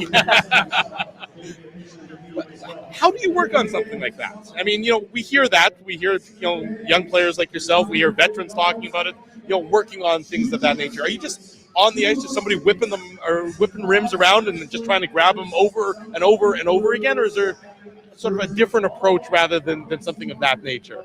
I think it's just a lot of repetition. You go on with your trainers and you talk about what you want to work on. They know what you got to work on, and then just repping it out and trying to perfect it. I think that's the biggest thing is reps. It almost becomes muscle memory for a lot of certain things. So getting that muscle memory, getting fluent with it and very comfortable with it is the biggest thing. Obviously, the Jets took Viggo Bjork 8th overall, and I don't want to put you on the spot here, obviously, but Sascha Boumedienne talked about him because he was a teammate of his for Team Sweden. Do you know a lot about him? Like, is he somebody that you would followed at all, like leading up to the draft, or is it somebody that you just know a little bit about, and you're going to obviously learn more about him as the days go on here? Yeah, I'm going to learn a lot more about him as the day goes on. I mean, or as the week goes on, sorry. Sasha's filled me in a lot since the pick. So in the last 15 minutes. minutes. So he's pumped, and the Jets are getting a great player. So I'm excited to meet him and get on the ice with him this week. Are you going to start to learn Swedish? I mean, a lot of these prospects right now are coming from Sweden. I might have to start learning Swedish. Colby Barlow, thank you for coming on with us. Appreciate your time. Best of luck for the rest of the offseason. Continue good work. We'll see you at the Dev Camp in a couple days' time. Thank you, guys. Enjoy your weekend before you head back on the ice. Thanks, guys. Thanks so much. Thank you, Colby. Take care. There he goes, Colby Barlow joining us here on the Illegal Curve Hockey Show, special edition thereof. Yeah, you get hazard pay. You have to deal with Dave on a regular basis. Can't hear you anymore, Drew. I know he can't hear me. Doesn't have a thing Thank on. you, Colby. Take care. I know. It's okay. It's okay. There you go. The fans are, that are right behind us here as well. Since Colby was with us, we've had a couple selections. You mentioned Wyatt Cullen, Tynan Lawrence. How are you, man? How's it going? That's okay. Tynan Lawrence has also gone just now to the St. Louis Blues as well. So another player who a centerman. We thought he was going to go right around kind of 10, 11, 12. There, exactly. A guy that right now my New Jersey Devils are picking. Do they go Alexander Command here? Speaking of Swedish forwards. Yeah, I mean, that makes sense. I mean, we're now into that's sort of the next wave of players. The top 11 were sort of interchangeable. Not interchangeable. Between after third, I think. Yeah, you sort of knew who the top 11, top 12 were. Tynan Lawrence was the guy. Remember, Tynan Lawrence a couple of years ago was expected to go much higher. Yes. Had some struggles at the NCAA level. Didn't really tear it up in his draft year. It's cost him a few spots. Ultimately, still a first-round pick. So it's not like he had a horrendous season or anything along those lines. But now we'll see exactly where you're now in a lot of teams. This is where you're relying on your amateur scouts to differentiate. Benny's saying hi to his child, Ezzy here. Hop on right now, Benny, if you want. Yeah. Benny, don't you remember at the Fan Fest at the That's start? right. Benny filled in for me. Exactly. You were late to Fan Fest, and we had Benny. Benny, you come sit. Ezzy, you go to the buffet. Benny's much more articulate than I am. Absolutely. Smells better, too. Hi, Benny. Thank you, buddy. Sorry. I put a lot of what's it called? What's my spray? My Axe. Yeah. There's only so much Axe I can wasn't put on. enough. Drew. It's like sitting next to a 15-year-old teenager here in any event. The Devils are on the clock. They're making their selection. I got to tell you, speaking of the Devils, we can talk about some of the trades that happened this week as well. Declan Chisholm. That wasn't what I was speaking. Come on, goes to the Devils. Oh, as he called it. There you go. Come on, Alexander Command goes to the New Jersey Devils, as he was right about that one. I'd like the Devils trade of Nemec and what they got back from Calgary. I thought, admittedly, you watch more of New Jersey than I do, and I know that he's a former. What was he? Second overall? Third. Was he? Yeah, third. I thought he was third overall. He was third. We can agree with top 5, right? Yeah, he's top 5. I haven't It's been a bit of a bust. That's my point. That's why I thought that the only thing that I remember about him 2 years ago, I remember the Jets went to New Jersey, and that was when the Jets obviously had the President's Trophy winning season. And again, it was a small sample size. It was only one game. But he was so bad in that one game that it stuck with me ever since. No, you were right. It was second overall. Okay, there you go. Go score one for me. The fact that New Jersey was able to get a first-round pick next year, a first-round pick the year after, and a second-round pick this year in exchange for him, I thought that was a big price to pay for the Calgary Flames. Yeah, and look, I mean, Calgary has a lot of good. Zane Parekh obviously is one of those defensemen, right? I'm forgetting a few others, but I know they have a few good. Carson Carroll. Carson Carroll. Yeah, there you go, Carson Carroll. Yeah. So Carson Carroll's, Zach Whitecloud is there. Yeah, after Zane Parekh, the Rasmus Anderson trade. So they're not hurting right now on defense. But you're right. I mean, it's a high price to pay. But I think what we've seen, guys, is how many first round picks have been traded now? 12. I believe It's a lot. Right? Like, so when was the last time we saw 12 first round picks traded? By the way, here's a pretty good guy talking about Viggo Bjork, Sidney Crosby. He's pretty poised. You can tell he's competitive. He's not the nice guy, but he sees the ice well. Good shot, does everything well. I believe that was when they played against each other at the World Hockey Championships, right? Yeah. So, I mean, Sidney Crosby is praising the Winnipeg Jets, first round selection. Yeah.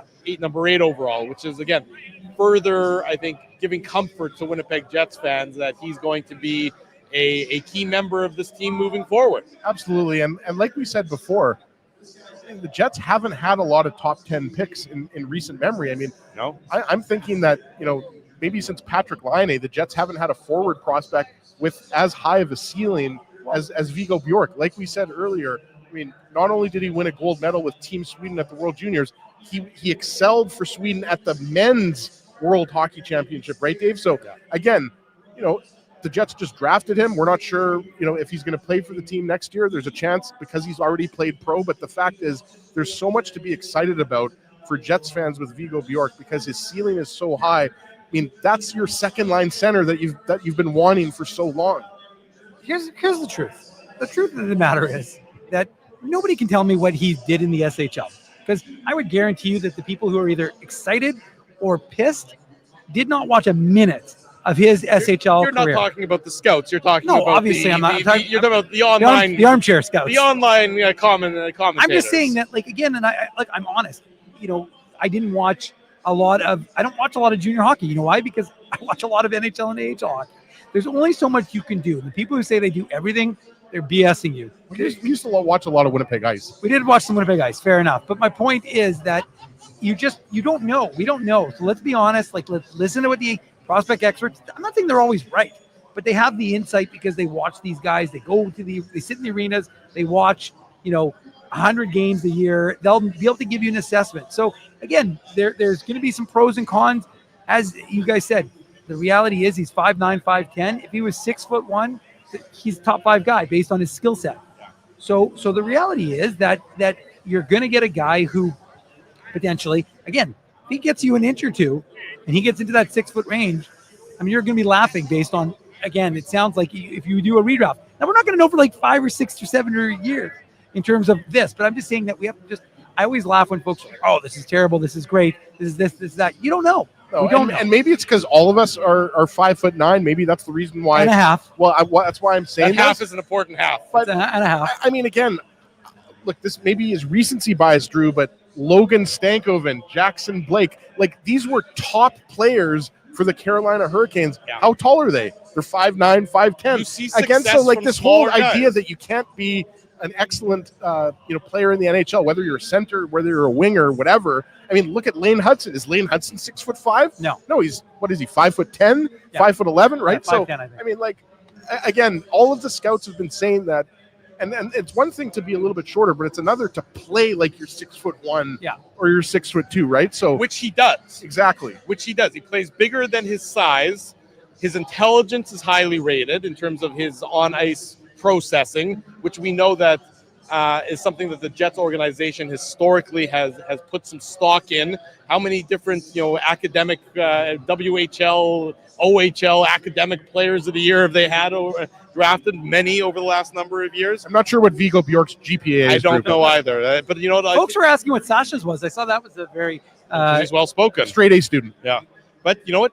Again, this is a guy. It's a selection that makes sense for the future, but it's also a selection for the present. It can be, you can consider it almost a win now selection because of his trajectory, in that he's not a prospect that is necessarily going to take. He's not 3 years away. That's right. So you can sell him. You talked about it. It's Blake Wheeler who had the famous quote back in the day, Dave, about why do I care? For some reason, I always thought it was to you. It wasn't, but I always thought it was to you. I thought he was speaking to you. He wasn't. No, he wasn't speaking to me on that one. I can assure you that. You did coach soccer against him, though, back in the day. I did. Yeah, my daughter's soccer career quickly became a swimming career. Let me tell you, she was not interested in the soccer as a future. Daddy, why is Blake Wheeler running at you? What did you say about him? Yeah. Okay, moving. You're distracting me, both of you, thinking back to coaching my daughter's soccer. I think we should listen. Again, let's get a little more insight on what Viggo Bjork was like, and you can listen to the comments from Craig Button when we had him on, and we talked to him. Craig was very high about him in terms of what his abilities were. So to me, he's just worth.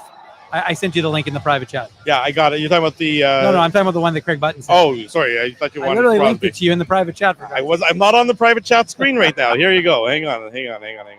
Let me pull it up here. Okay, here is our buddy Craig Button talking about Viggo Bjork. Hopefully this will work, Timmy. If it doesn't, you'll let us know. Hang on. I got to do it a different way. Sorry, folks. We're multitasking a lot here. This is what happens when we do live TV. You know, we're trying to change things up, get some stuff here. But again, I just think it's more about insight, right, Ezzy? Because you want to learn as much as you can. I think it's important to find out, everything you can about this young man and where. And it's interesting, right? Because a lot of the experts had Viggo Bjork going to the Jets. That's what I think. He looked like I call him the Swedish really Nick Suzuki. So, that's what I think. Well. Viggo Yeah, is. no, he's he's pretty poised, and you can tell he's competitive. He's not the biggest guy, but he's everywhere you need to be in a game to make a difference in the game. He does everything well. He just goes about it. You're not going to see Viggo on an end-to-end rush. You're not going to see Viggo on the highlight reels, flash and dash. But you want to win? Viggo Bjork's going to help you win, and I think he's fantastic. I call him a Swedish Nick Suzuki. That's what I think Viggo is, and he just controls the game, commands the game. He's everywhere you need to be in a game to make a difference in the game, and he just goes about it. You're not going to see Viggo on an end-to-end rush. You're not going to see Viggo on the highlight reels, flash and dash. But you want to win? Viggo Bjork's going to help you win, and I think he's fantastic. Okay, there's Craig Button. I hope that went through for the audience. I'll be honest, I'm not entirely sure if it did, but I think it did. Okay, fingers crossed that it did. Again, he's a guy who's going to get his nose dirty, who's going to be in the play. He's not going to. It doesn't sound like he takes shifts off or nights off. He's going to be a noticeable player. He's not going to be a perimeter guy. He'll be a play driver. And the Winnipeg Jets need guys who are not perimeter guys. Last year, they were far too much of a perimeter team. They were easy to play against last year. Again, asking an 18-year-old to step in and be the driver of a team that's all of a sudden, maybe not this year, but he's not very many years away from being a guy who's going to come in and make a difference and should make a difference for the team. Well, boys, did we see a similar path for Viggo Bjork that we saw with like a Porter Martone, for example? Yeah. Obviously, I don't mean that Viggo Bjork's going to play NCAA. But what I mean is he a guy that can play in the Swedish Pro League and then maybe towards the end of the season or midway through the season? Sure. Again, to Drew's point earlier, Viggo Bjork is a different type of player than, like if you're drafting Keaton Verhoff, for example, well, we know he's going to play at least one more, if not two more years with the University of North Dakota, right? And I'm going to stop talking now. Well, we got Owen Martin joining us. Martin joining us here. We got some Manitoba. There you go. Got some Manitoba blood here settling in. We'll make sure. Owen, thank you. Nice to see you. Welcome to the Illegal Curve Hockey Show. You can hear the cheers from Oakbank. Yeah. Exactly right. Thank you for joining us this evening. I asked Colby this question, and I asked Sasha this question. Going back to your draft year, it was just 2025. It was a year ago. You see all these picks being made. What kind of memories come flooding back to you when you look back at this time last year from your draft class? Yeah, so it was a little different for me. Obviously being on the second day, but it was super special. I had all my family and friends watching it at my house, so having all of them there, super cool experience. And then obviously getting taken by the hometown team, super cool. And then, even right after I got drafted, there were some neighbors coming over with Jet jerseys already. So, super cool. Better that they come with Jet jerseys than asking you for tickets. That's also the alternative. Yeah, exactly. Do you know Carson Carroll? Sorry, as I interrupt. Do you know Carson? I played against him, obviously being in the dub. I've met him a couple times, but never really skated with him or anything. But, met him a couple times. Okay. Yeah. big night for him, of course, the Manitoba ties.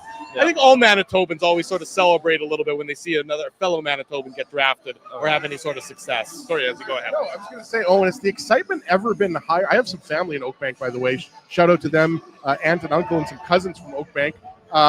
Has the excitement level ever been higher? Obviously, Brett Howden was tearing it up for the Vegas Golden Knights, almost won a Stanley Cup, a second Stanley Cup.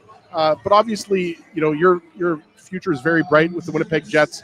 And also, just speaking about your past season with Spokane, obviously, you took a big step forward. Yeah. I mean, for Oakbank hockey right now, is it's getting popular for sure. Yeah, Brett Howden, he had unbelievable playoff. For me personally, I think everything's trending in the right direction. Being here for something like this, super cool experience. Feel honored just to be here, honestly. It's just been awesome.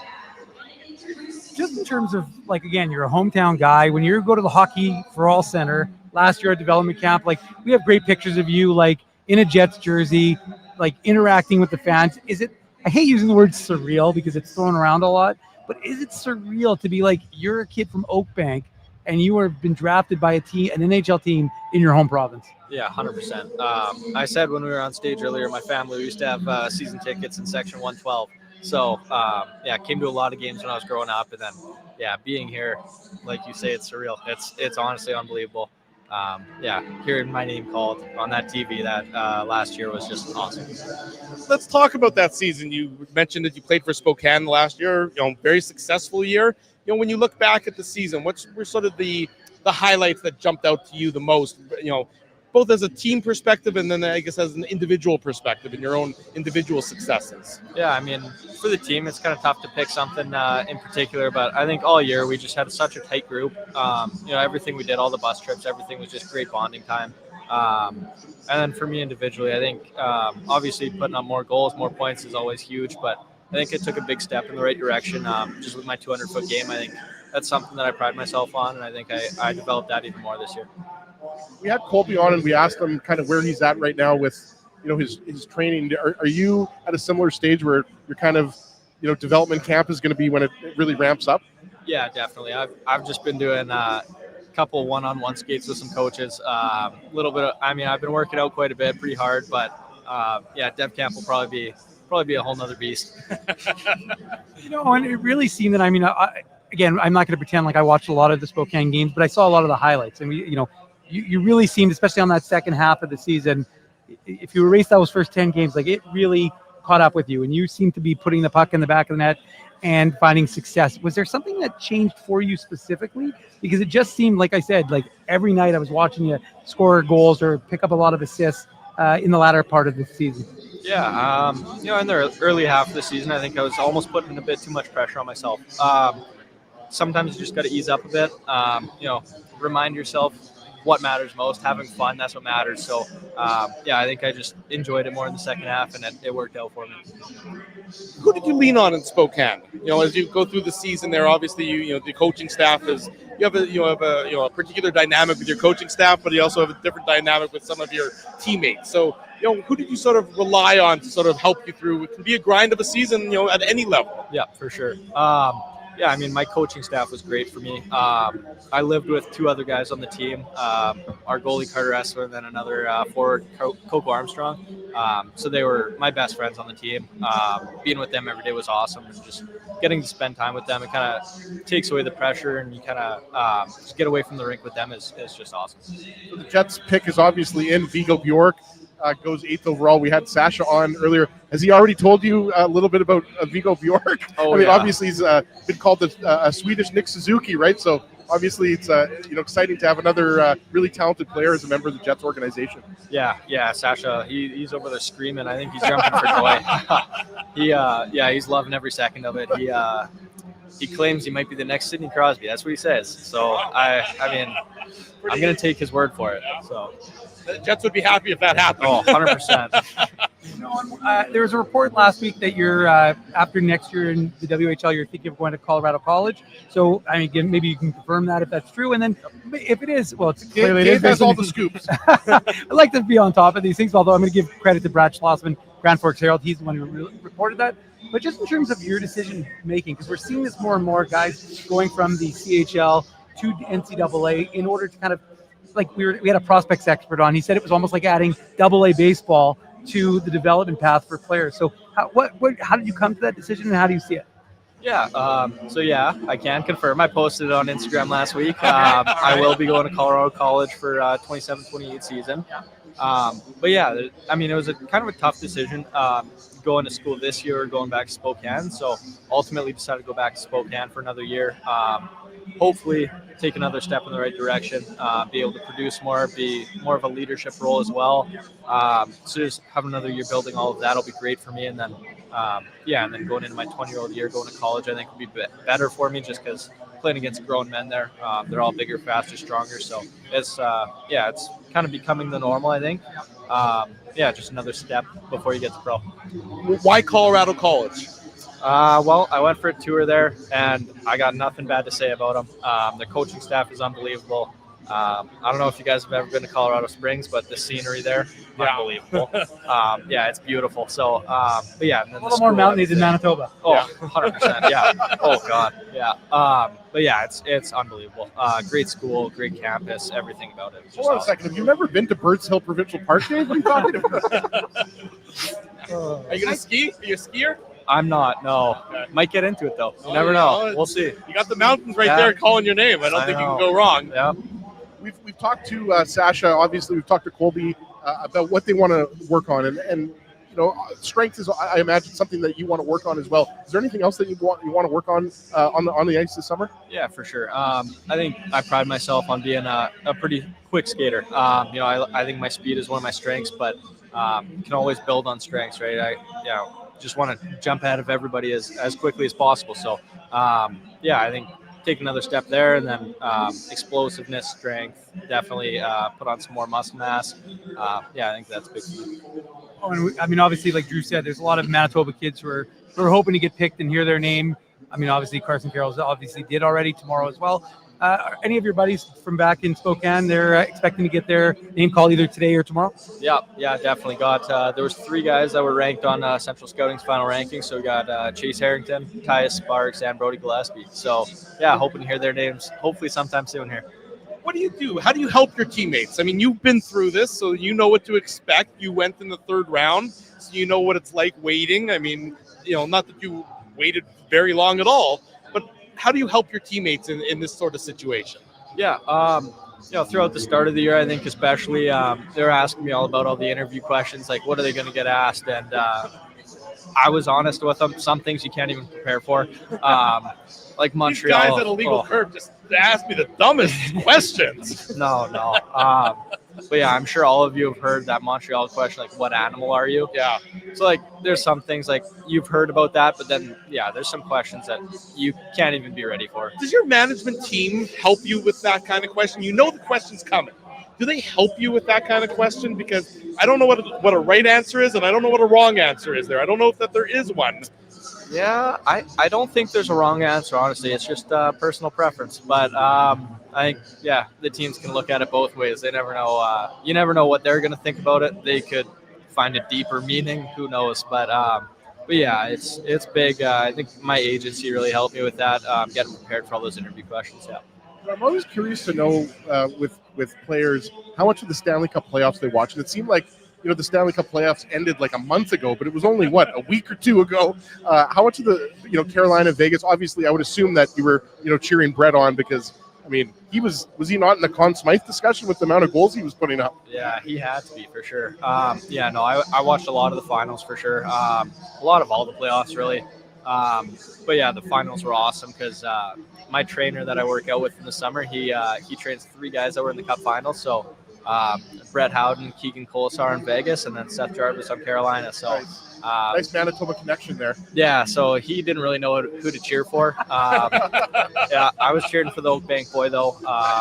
So I mean, not mad about Seth Jarvis getting that cup, but it was awesome to watch. Will you skate with any of the local Winnipeg guys? When you're back home and you have an opportunity this summer, will you skate with any of those guys? I hope so. Yeah, I'll be skating with junior group this summer, but yeah, the pro group every now and then they call up some of us junior guys. So yeah, hopefully get out there a couple times. That must be a nice feeling. Yeah. Owen, thank you so much for joining us. We appreciate you. Best of luck this offseason. Best of luck at Dev Camp starting early next week. I hope you're having a fun night tonight, and I hope this wasn't too much of a hassle joining us here on the Illegal Curve Hockey Show. Awesome. Yeah. Not the Montreal question, but it's close to it. Oh. There's nothing worse than that. Right, before Owen goes, what animal were you? Oh, yeah. I think I said a dolphin on the ice. Really? Quick and smart. Nice. Yeah. That's better than a labradoodle. That would have been what I would have gone with. I just roll over and get petted on in the belly. Oh, and in case you were curious, I would say capybara. So. Oh, wow. That's a new one. I don't know if I've heard that one. I love it, though. He can't spell it, though, so don't ask him to spell it. It's okay. Owen, thank you, buddy. Appreciate it. Thank you, guys. Yeah, take care. Yeah. They're announcing a trade in right now on the screen, so we can catch everybody up on now. And the trade involves the St. Louis Blues and the Anaheim Ducks. Mason McTavish goes to St. Louis in exchange for the 15th pick this year and the 29th pick. So a mid-first rounder and a late first rounder going to Anaheim in exchange for Mason McTavish. Interesting. A guy who had fallen out of favor, certainly, with the brain trust of the Anaheim Ducks. Anaheim's a weird team, right? You know, they're making some interesting decisions. Jacob Trouba is going to be on the market it's just I don't really understand what Anaheim's doing. Hey, Darwin.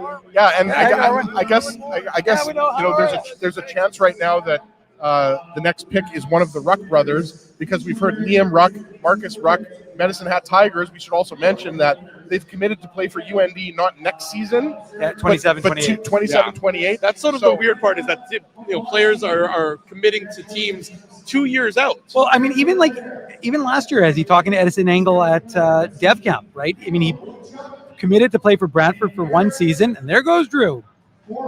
So he committed to play for Brantford for one season. I thought we'd never get rid of him. He was supposed to go to Ohio State, actually, which is interesting because if you think about it, he was going to go to Ohio State, which would have been he would have been at school with and teammates with Edison Engel. He instead switched his commitment to Michigan State University, not Michigan State, Western Michigan, right, where he'll join.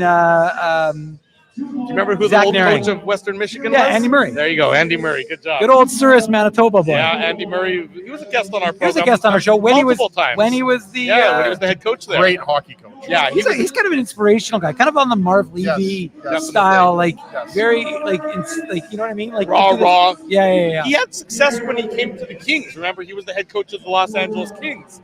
And typically that sort of raw college stuff doesn't necessarily translate very well to the NHL. But I remember those Kings teams, for whatever reason, they enjoyed that. They liked what he was selling as a head coach. So, there you go. Western Michigan Andy Murray shout out here on the Illegal Curve. Did producer Tim show. just go to the bathroom? Yes, exactly right. That's right. Producer Tim has been working hard. He's been here longer than we've been here. So producer Tim, he got here an hour before us. I was going to say, producer Tim is entitled to a work standards break. Yes. So that's where he's gone. Well, it's a small bladder, I think.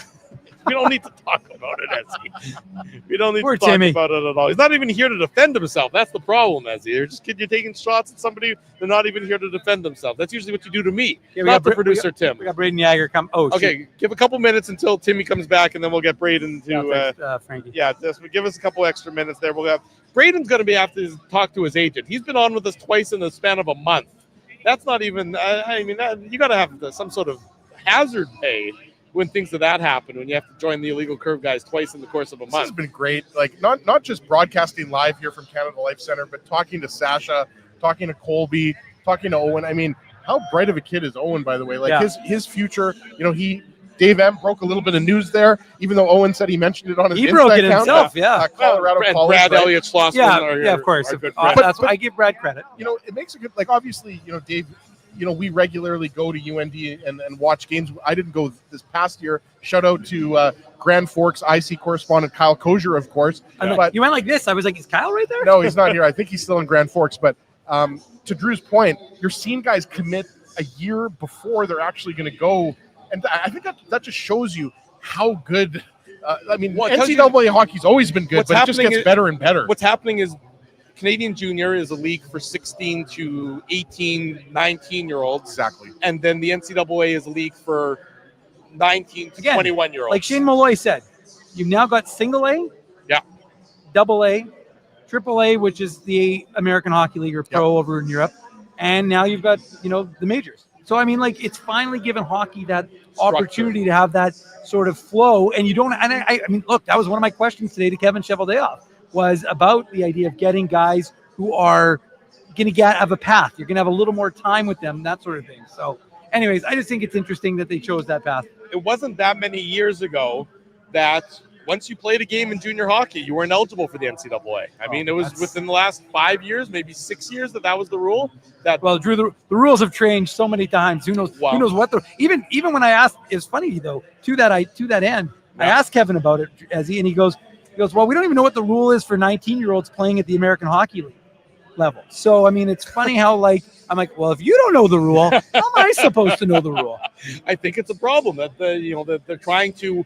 They're working. All the different leagues are trying to come together and figure out the next course of action. The USHL, you talk about junior hockey, the Jets, drafted how many players that started at the USHL? Lots. Kyle Connor, National So Development just Program. quickly, Nikita Klepov went. Yeah. We asked Shane Malloy brought Nikita Klepov up. He plays for Saginaw. Saginaw. He's committed to Michigan State as well, though. Yeah. But the USHL is opening up an entire Western division. Yeah, I saw that. Is that like 5 new teams? There's a huge push to the Western United States. I think Timu actually owns one of those. He teams. does. Like one in Anaheim. Yeah. Luke Robitaille is involved. Luke with those. Robitaille. Yeah, there's a whole bunch of the California hockey players that now are part of the next wave of the USHL. Coming through. So you're seeing these changing dynamics of junior hockey, both in Canada and in the United States, and then at the NCAA level. It's we're into sort of the great unknown to some extent. I don't know what's best for development anymore, and not that I would ever know that, to be perfectly frank. But teams, I think, are trying to work their way through that. Teams are the ones trying to figure out where are our prospects best, and what manner are our prospects best developing at that point in time. So that's an interesting sort of phenomenon that we're dealing with here in 2026. Well, I think you touched on it, though, Drew, in what you were saying earlier, whereas we know that junior hockey, 16-year-olds, 17-year-olds, 18-year-olds, but whether you're a Carson Carrolls, whether you're a Daxon Rudolph, whoever, Chase Reed, who's going to play NCAA hockey after playing for the Sioux in the OHL, right? It's an opportunity to play against men when you might not have already had that opportunity, right? Like that, it's changed, like you said, the landscape of junior hockey, right? Like, and I think you're going to see more and more players. Like, again, it's not like NCAA hockey. It's always been great. Like whether you're talking about Jonathan Taves or TJ Oshie or Zach Parisi, guys that played in the UND program, 15 years ago. It's not like this is but it's now just getting better and better. Landon Dupont, he just committed to University of Michigan. Yeah. Right. So I mean, like you're just gonna see more and more players taking the college route at 18 years old. Also taking the money that comes with it. You can't overlook the money factor as well, and not to begrudge any of these players. But if you're going to be a top NHL selection and you want to get paid for that, there's only one route for you to get paid to that extent, and that's the NCAA route, with NIL and everything along those lines. Now, it's not nearly... Got to get that paper, Drew. Well, it's not nearly the amount of money that you see in football and you see in basketball. Right. But, cash is king. And if you can cash in while also still developing, that's not a bad thing. I borrowed $20. I need some cash for the buffet. Yeah, you can't borrow anything. You should know that very well by now. That the Bank of Mindell, as it pertains to loaning of Ginsburg, I've seen it, and it ain't going to work out in your best interest. I'm what they call an unsecured creditor. Yeah, you don't even know what that means. I'm pretty sure you're wrong. No An idea. unsecured creditor means that somebody owes you money. Somebody else has gone bankrupt that owes you money. I'm an insecure creditor, I think is what I meant to say. I think you just have bad credit. I think what you really were going with there. An unsecured creditor. We'll work on that maybe in the. I'm no finance whiz, Drew. It's okay. You do your best. You do your best all the time. Here we go. We got one more. We got Braden Yager set to join us. Braden, come sit down. Yeah, that's you, buddy. Those are your headphones as well. Pull up a chair. Welcome. Yeah, you haven't spoken to us in like a month. I think, There you go. There you go. Braden Yager joining us here live, Canada Life Center. We were joking before you joined us. You got to talk to your agent. There's no way that you're supposed to be on twice in about a month with us. You got to figure something out better than that. That's not the way it's supposed to work for you, my friend. I mean, I guess I liked you guys. So. Well, we'll see if we can end that in the next couple minutes. Yeah. Anyways, nice to see you again. How are things been since we last got together, since you last joined us on the program, the off season, and everything else along those lines? Yeah, it's been really good. Obviously, getting back on the ice and training really hard, and trying to enjoy summer as much as I can. Try and golf and fish. I mean, the weather's been okay, but got out a couple times. But definitely just training and then skating as much as I can. What's your handicap? I'm like an 8 right now. Okay, you're working on that. That'll be down. Maybe it'll be down to what are we hoping? Maybe a 5-6 by the end of the summer. We're hoping to get around there around 5. Braden, Drew's a 38, so he's a little off. That's my waistband, not my handicap. My waistband.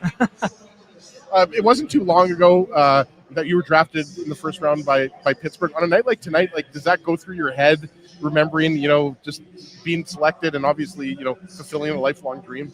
Yeah, for sure. I mean, you can see it with every pick. Every kid, hugs their family, and you can just see how much they're enjoying it with their families. And I think just seeing the reaction of the parents too. You see.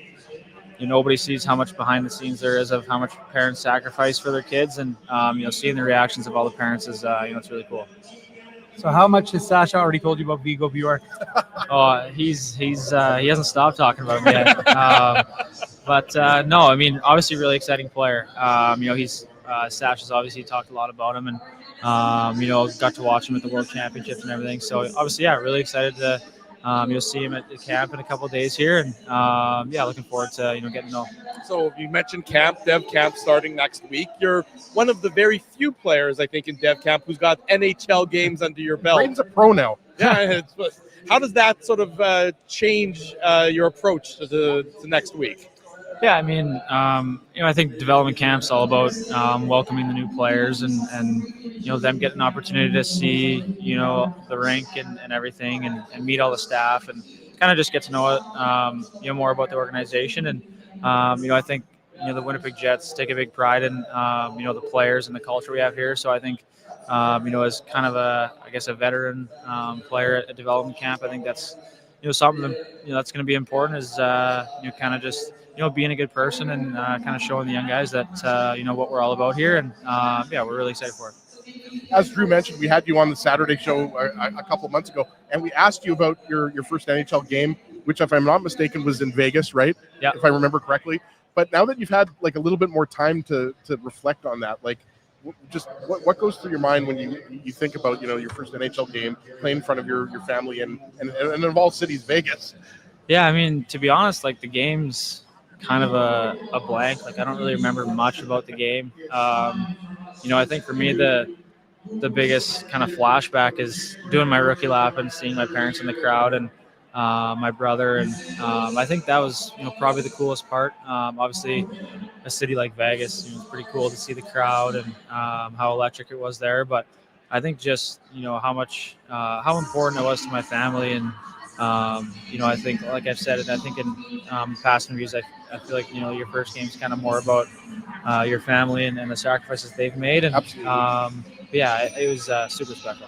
Was it nice having them come to Utah, though, and then obviously end in Winnipeg? So it wasn't just about that one game. They kind of got a chance to have that 3-game experience with you?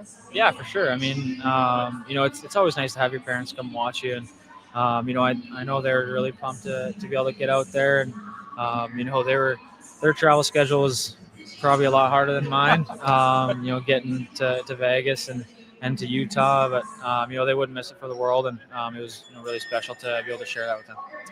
For the youngins who are going to be experiencing their first dev camp next week, what sort of advice can you give to them? Well, if they come to you and say, you've done this a couple times, you've been through it, you got the NHL games under your belt, what should I take out of this opportunity at dev camp? What would you say to them in exchange? Yeah, I mean, I think back to, my first few dev camps. Did you do one in Pittsburgh? Yeah, I did. I did 2 in Pittsburgh. 2 in Pittsburgh. Okay. I think you see just the work ethic. Obviously, having a guy like Sidney Crosby there was pretty cool, and just the work ethic that they put in to get ready. And being a good person away from the rink. And, I think that was one thing I really took away was how the pros treat their body off the ice and how they, I guess, are being a pro and with their habits off the ice, their nutrition and everything was, that was kind of an eye opener for me. And, I think all the kids that are getting drafted are going to have great work ethics, and they're getting drafted for a reason. And we're super excited to welcome them in and I guess show them around. We're obviously talking hockey here, but you mentioned fishing earlier. So, like, what are you catching? And I'm assuming you're fishing in Saskatchewan, right? Yeah. So, are you a master angler? Like, let's get a little bit into fishing here because I know Dave wants to talk fishing. Dave's all the fishing guy here. Yeah. We have a cabin up at Waskesiu. Okay. So we try to go for walleye, and then if they're not biting or if we're not having any luck, we'll kind of just troll around and use crankbait and catch pike, and it's always fun. My dad doesn't like to keep the jack. I mean, they're harder to fillet, so but walleye is really fun. They're easier to fillet and they're good eating fish, so it's really fun. We're gonna have to get you up to Hecla. Have you been to Hecla yet, or no? Greenback. Have you seen the greenbacks yet, or no? Yeah. Well, actually, I took my dad on a charter ice fishing thing just on Lake Winnipeg. Okay. And we caught a couple greenbacks. It was sick. Pretty awesome. Huh? Yeah, it was sick.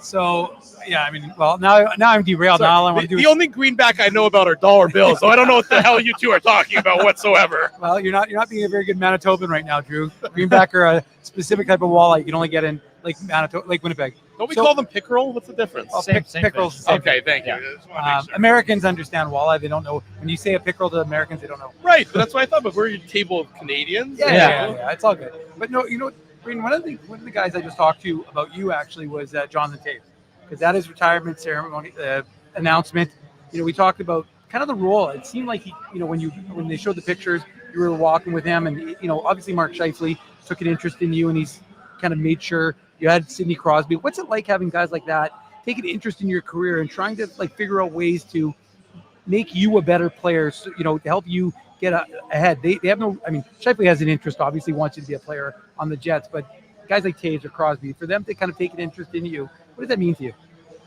Yeah, it's unbelievable. I mean, specifically those two, Sid and obviously Taser, they were my idols growing up. Those are the two guys I always watched growing up and try to kind of, I guess what's the word, idolize my game after or whatever.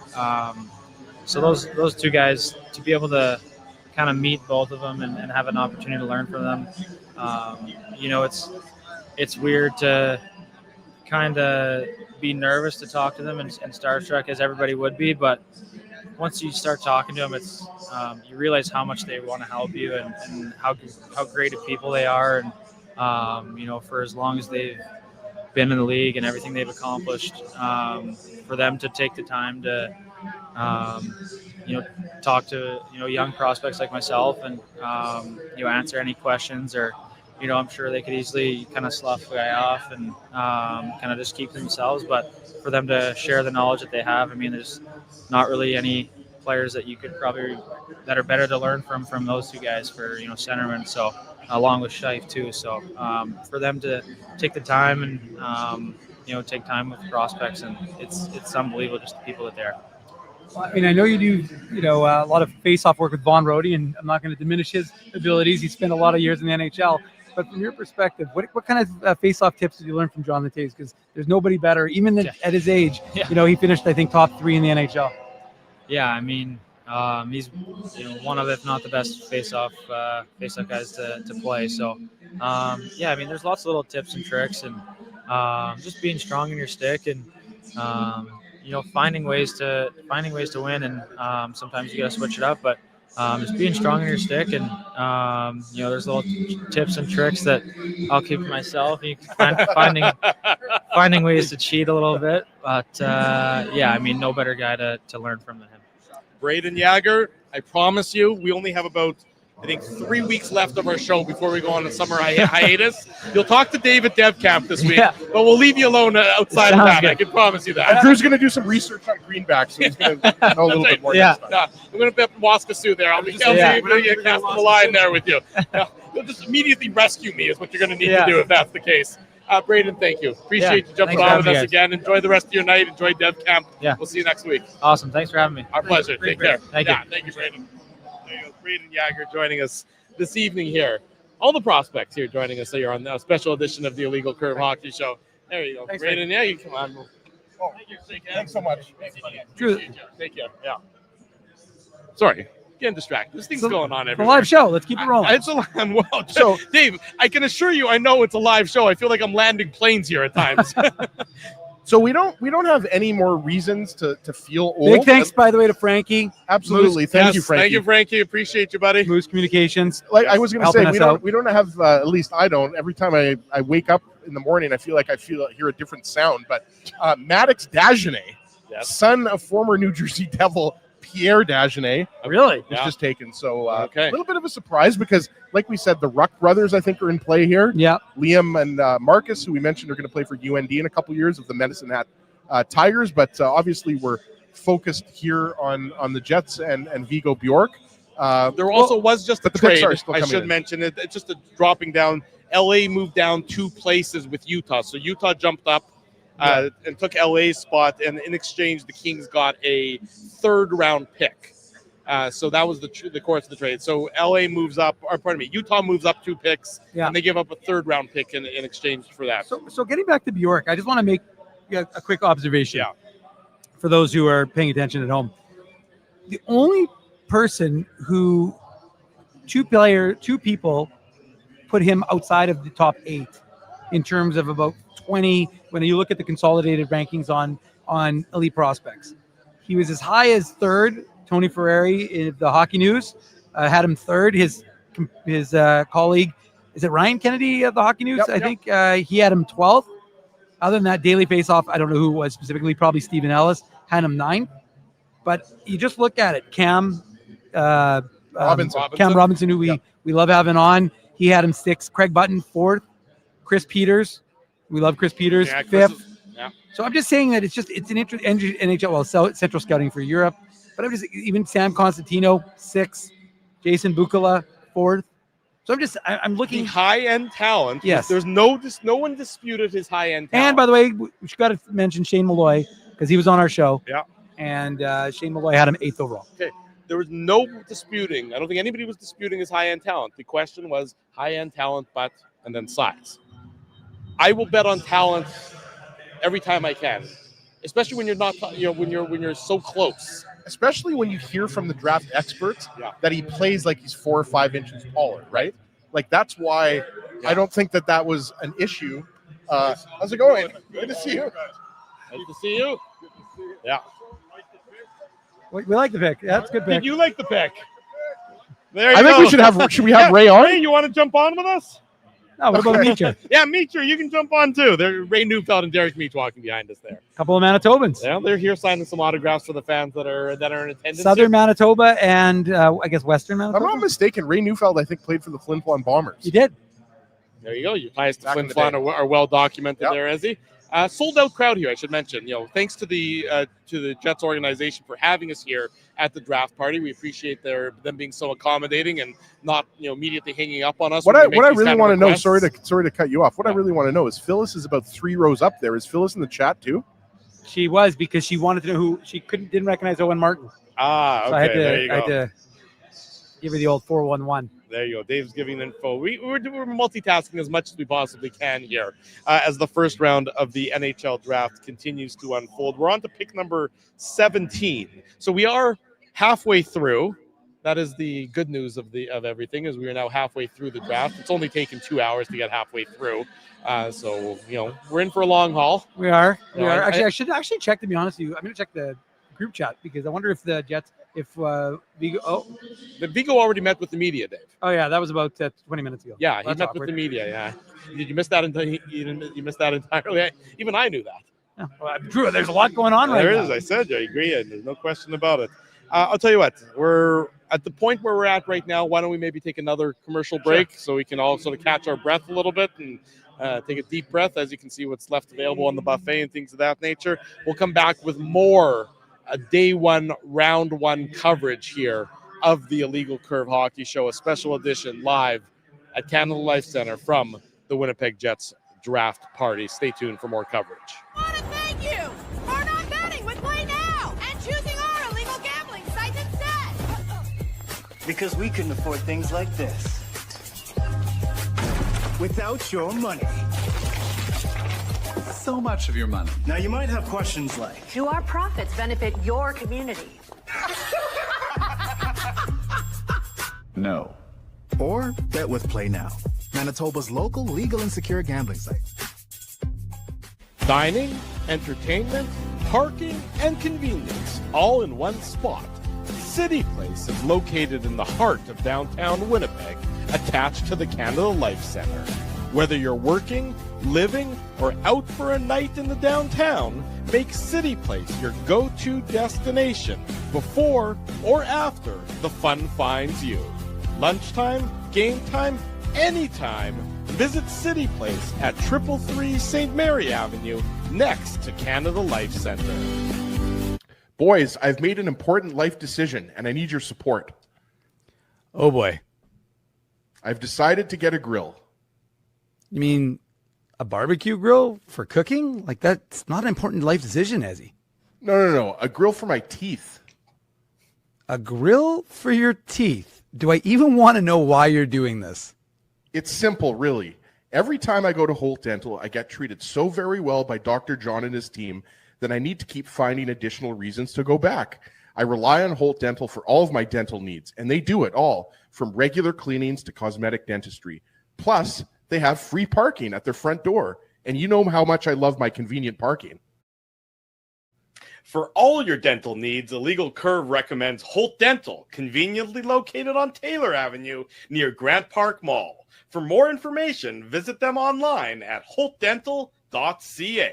For over 40 years, Rumors Restaurant and Comedy Club has been Winnipeg's home for stand-up comedy. Renowned in the comedy world as a must-play venue, Rumors has recently been named Canada's top comedy club and a top 5 comedy club in North America. From birthday parties to date nights to fundraisers, wedding socials, and everything in between, Rumors is your destination for the best live entertainment Winnipeg has to offer. For information on upcoming shows, Rumors' incredible promotions, and to purchase show tickets, visit rumorscomedyclub.com. At Boston Pizza, a fast lunch doesn't have to mean fast food. Now you can get a $15 lunch served in just 20 minutes, including your choice of a main, side, and drink. That's right, lunch for $15 at your local Boston Pizza.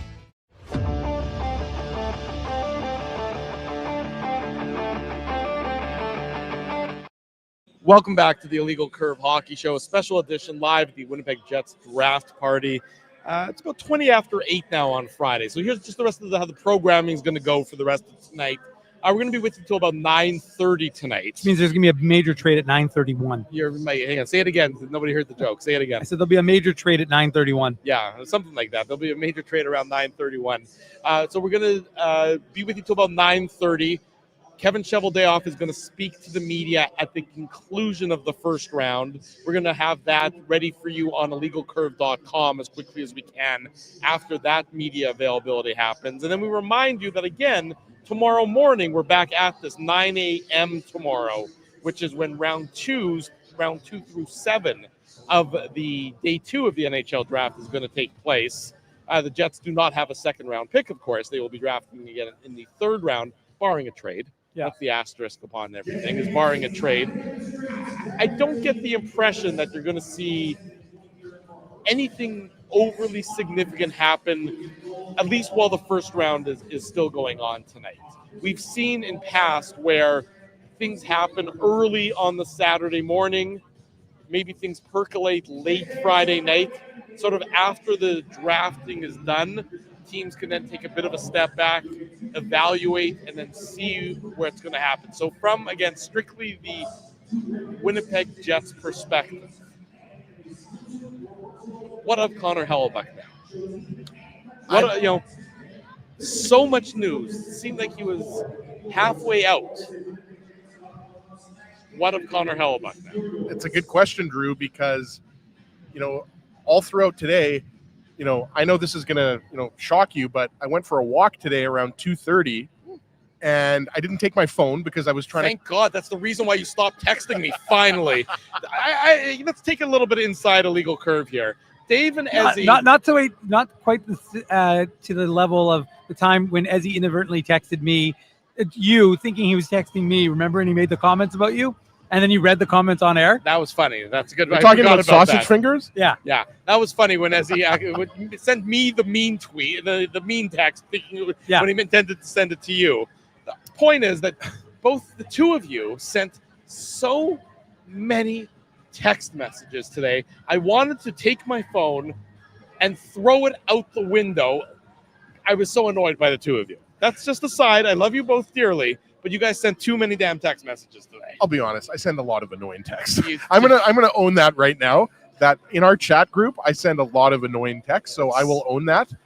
There's nothing I love more than getting some text from Ezzy randomly. It's like, you love to tweet, huh? And that, by the way, if those texts ever became public, the show is canceled immediately. Oh no, absolutely. I mean, the RCMP. If the RCMP ever got a hold of our chat group, we'd all be in trouble, boys. But back to Connor Hellebuyck, obviously, because that's what everybody is talking about right now. Not just here in Winnipeg at Canada Life Center, but across the league. Everybody's talking about Connor Hellebuyck. I'm sure Buffalo fans were looking at their team and saying, "What's the one piece where Buffalo that was flying high?" Given their great season, finally making the playoffs, going on the impressive run, what's the one piece that they're missing? Well, no, absolutely, and I think you could make that argument for San Jose. You could make that argument for Florida, right? Like Bob's not coming back, Dave, right? I'm not convinced about that. I don't know why you can't find common ground there. Do they have the cap space?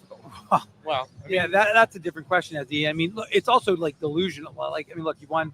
I get it. He's hoping for his final payday, but I mean, at the same time, you can be on a perennial Stanley Cup contender. Telling me 3 years and $21 million isn't going to get it done?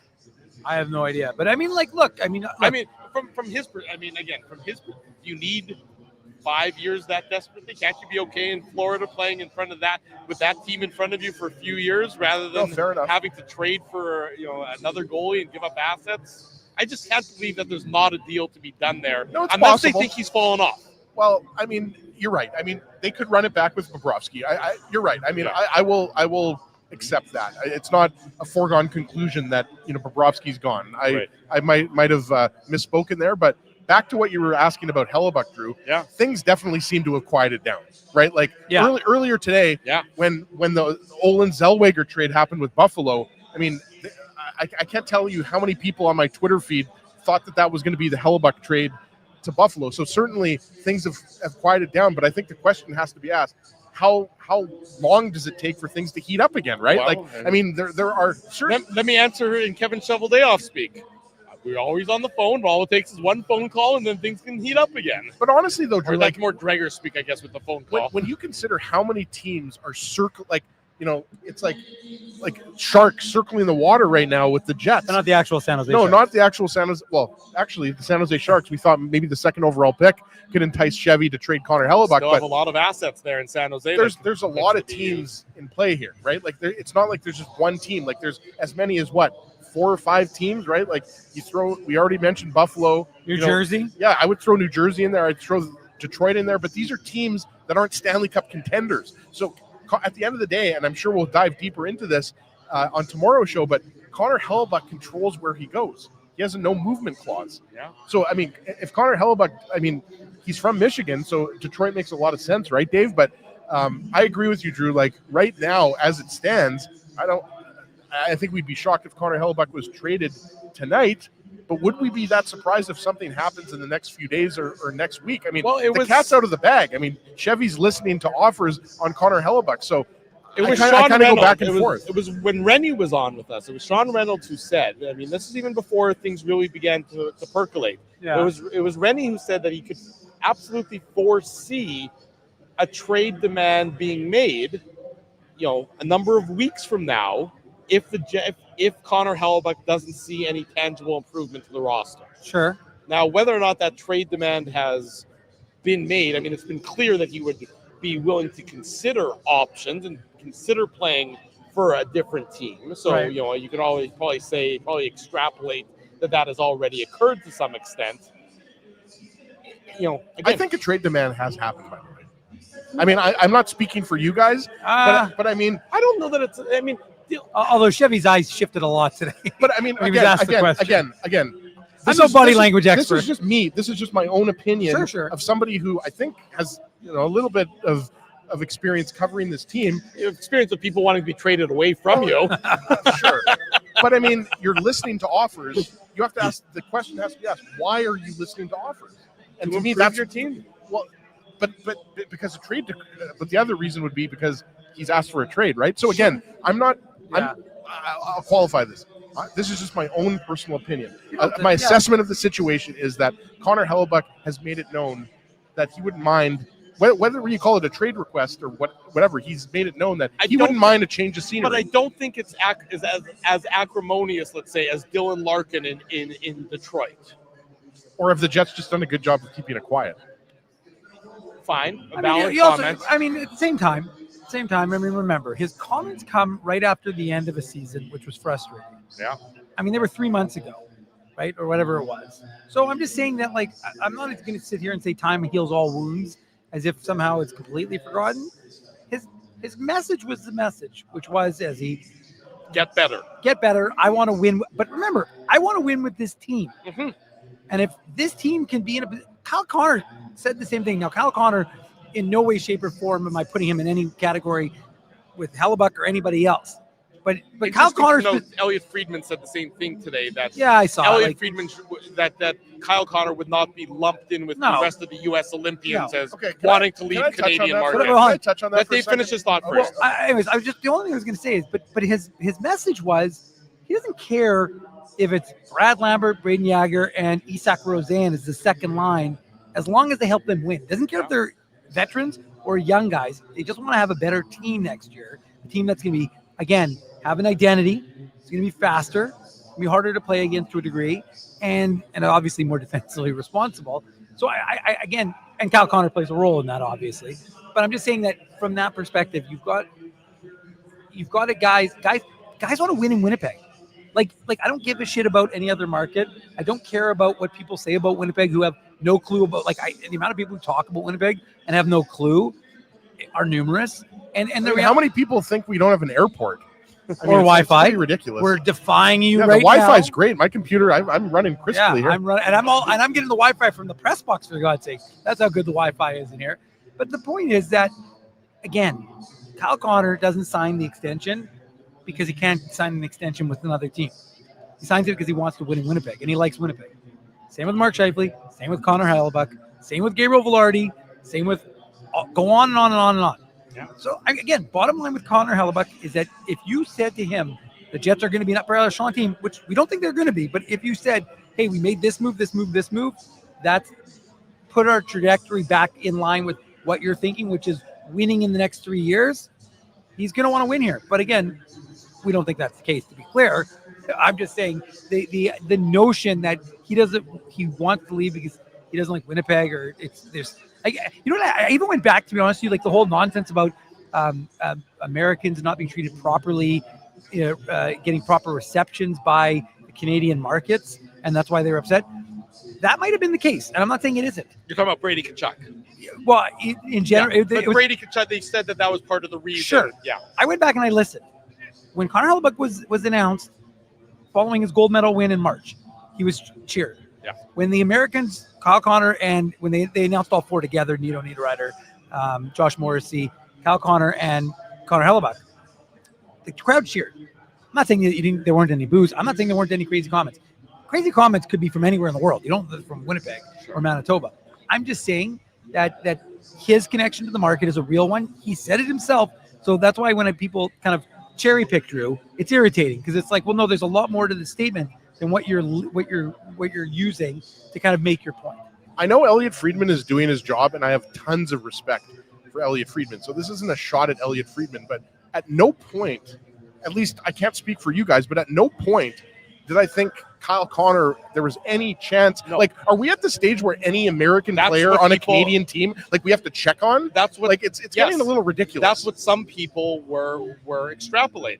That because Brady Tkachuk, it's ridiculous, wanted to leave Ottawa, that you had to look into all these different situations now. That you have to make sure that all these American Olympians are happy to continue playing in Canada. Now, as Dave was passionately speaking about, that Brady Tkachuk situation is different than Connor Hellebuyck. The writing was on the wall, boys. Like, I think nobody should be shocked that he wants to go play with his older brother in Florida. Like, I'm certainly not shocked. I mean, does the NHL have a problem on its hands with this new player empowerment movement? But you know what? Even Ezzy, I mean, I've been sending you the group, and Ezzy's response usually is, Dave, I also have Twitter. But I've been sending, like, it's one of my favorite things to respond with. It is a good response. But the 78th time you guys did it, I was really enjoying it. But the point is, remember, it's not just Winnipeg or Buffalo that are getting, like, Jason Robertson refused $15 million, an 8-year deal, $15 million reportedly to go to Seattle, which is well regarded as one of the most beautiful cities in the United States. Sure, but the Emerald City, right? Yeah, but the fact of the matter is that you've got, like, Seattle gets rejected. He had an opportunity to go to St. Louis. Yeah. Rejected that one. So, again, Drew, I think it's weird. I do think it's weird. I think it's weird that guys are forcing, the idea of a super team, blah, blah, blah. Did it work in basketball? I mean, honestly, if you look at basketball, what have they had 8 different winners in the last 8 years since the Raptors? I will take your word. I can't think of it off the top of my head, but I will defer to your judgment on that one. I think like Could be. 8. But I mean, isn't that better? Isn't it better when 32 teams? Like, no offense, if it's only Carolina, Florida, Vegas, and who am I missing? Tampa. Not even Tampa. Dallas.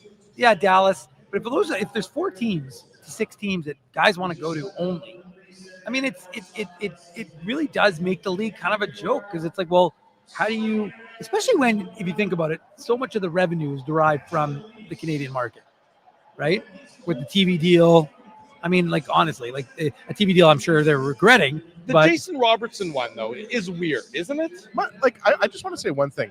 It must be nice to turn down $15 million a year, right? Like, I mean, like, I don't fault Jason. Jason Robertson's a great hockey player. I know, but can you imagine, Ezzy, if you were like a 40 goal scorer from like 20 years ago, like a perennial 20 goal, a 40 goal scorer every year, and then you're like, maybe your total NHL salary was $15 million. It's just crazy to put into perspective. Like, Connor McDavid's going to make $12.5 million next year, and Jason Robertson is turning down $50 million. But again, he's in a position where he can do that, so I don't fault him. But to back to your point about this notion of basically players forcing owners' hands, I don't, or GM's hands, or GM's owners' hands.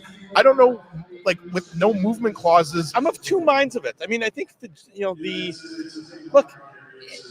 GM shouldn't have handed out the clauses if they didn't want the players to use them. I mean, I think you reap what you sow to some extent, a significant extent. So, if a player demands a trade, is the nice thing to do open up the number of teams you want to go to? Yeah, I suppose in a nice Pollyanna world you could say that, but at the same time, you gave them the no move clause. You gave them the power, and you don't have to listen to their trade demand.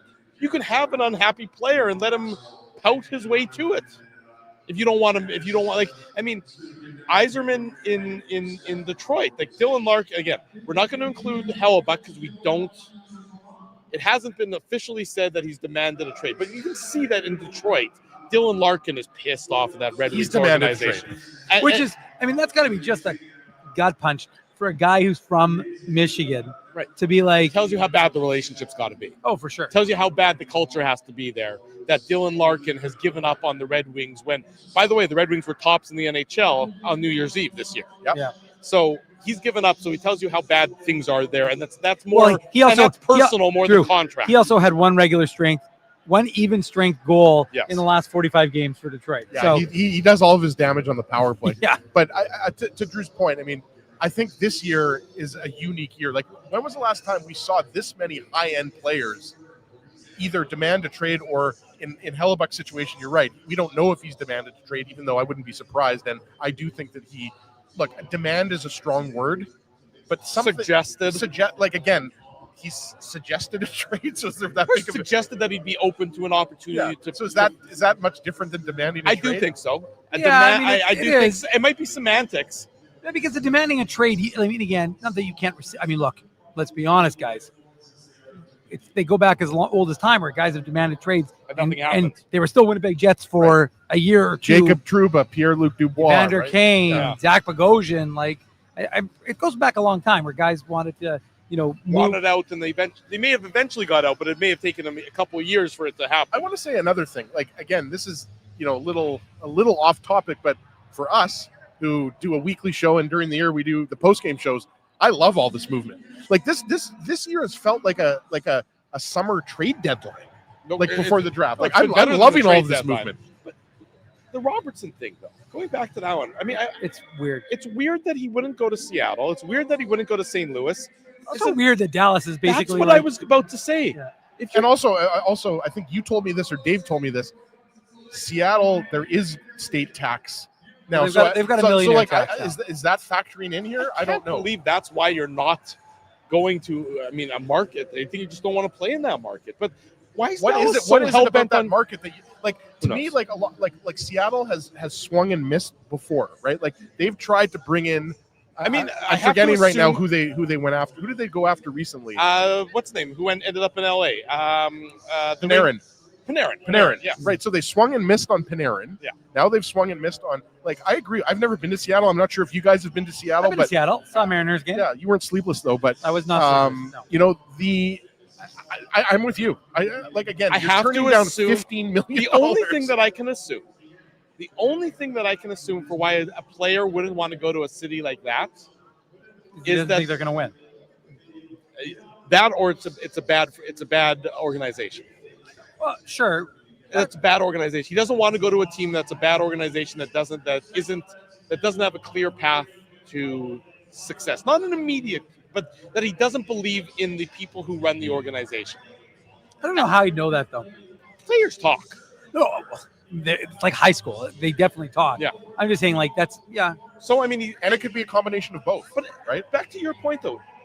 Is there not common ground to be found here between Robertson and the Stars to come to an agreement where everybody's happy? It's very bizarre because it sounds like it's the difference of I think it was $2 million. $2 million. I think it was he wanted 14 and they were offering 12, I think is what I heard. They didn't want to go higher than what Rantanen got. Sure, but at the same time, I split the difference and say you're going to have a 40-goal scorer, perennial 40-goal scorer who's been, part of, I don't know. It's weird. I find it very weird. And again, we lauded Jim Nill just last week. I think it was on the show or the week before. Yeah.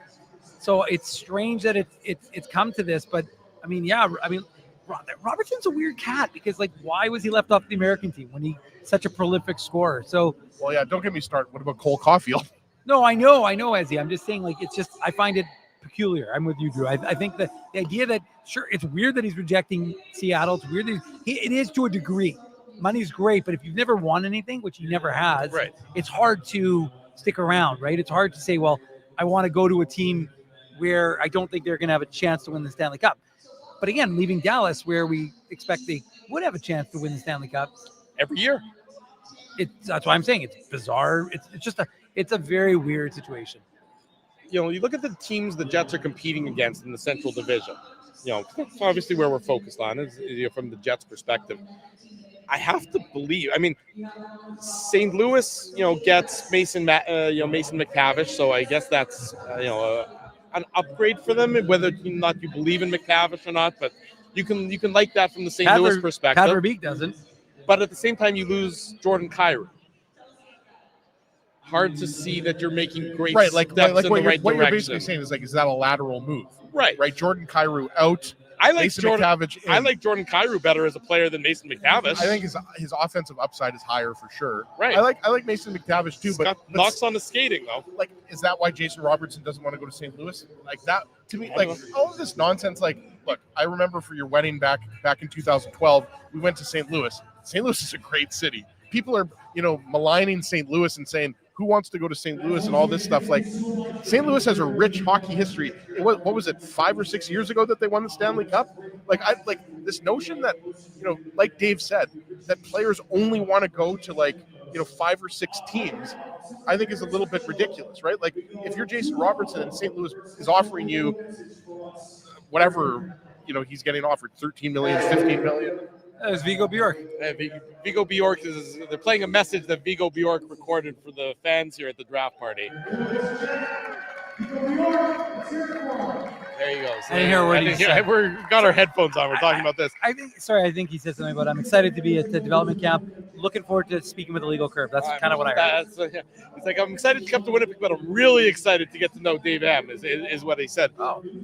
Utah, they trade Paterka. They didn't get better. Chicago, that trade was so bad.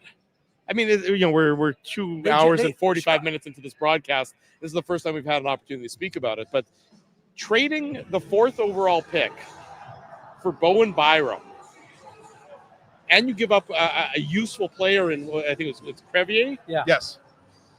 It's like Kyle Davidson looks overmatched. He doesn't know what he's doing as a general manager in terms of asset management. Because Bowen Byram doesn't change the ceiling. No, Bowen Byram had a really good playoffs for Buffalo, and he immediately becomes one of their best defensemen, as opposed to in Buffalo, where you've got Rasmus Dahlin, where you've got Owen Power. Sure. And now, but when you consider that they got Chicago's not a playoff team now. He doesn't make them a playoff team. No, but they're definitely an up-and-coming team. They've got a lot of good young players. But yeah, some of these trades are underwhelming. Like, again, they're one-sided. They're trades that are going to make your team better, but not enough to put you over the top. I look at all the trades. You look at all the trades that have happened since, since Brady Tkachuk's trade last. I guess that was it was Father's Day. It was last Sunday, right? Yep. Fine. You understand the trade from everyone's. What a Father's Day for Keith Tkachuk, by the way. Hall of Fame, and his son goes to Florida. I can't believe.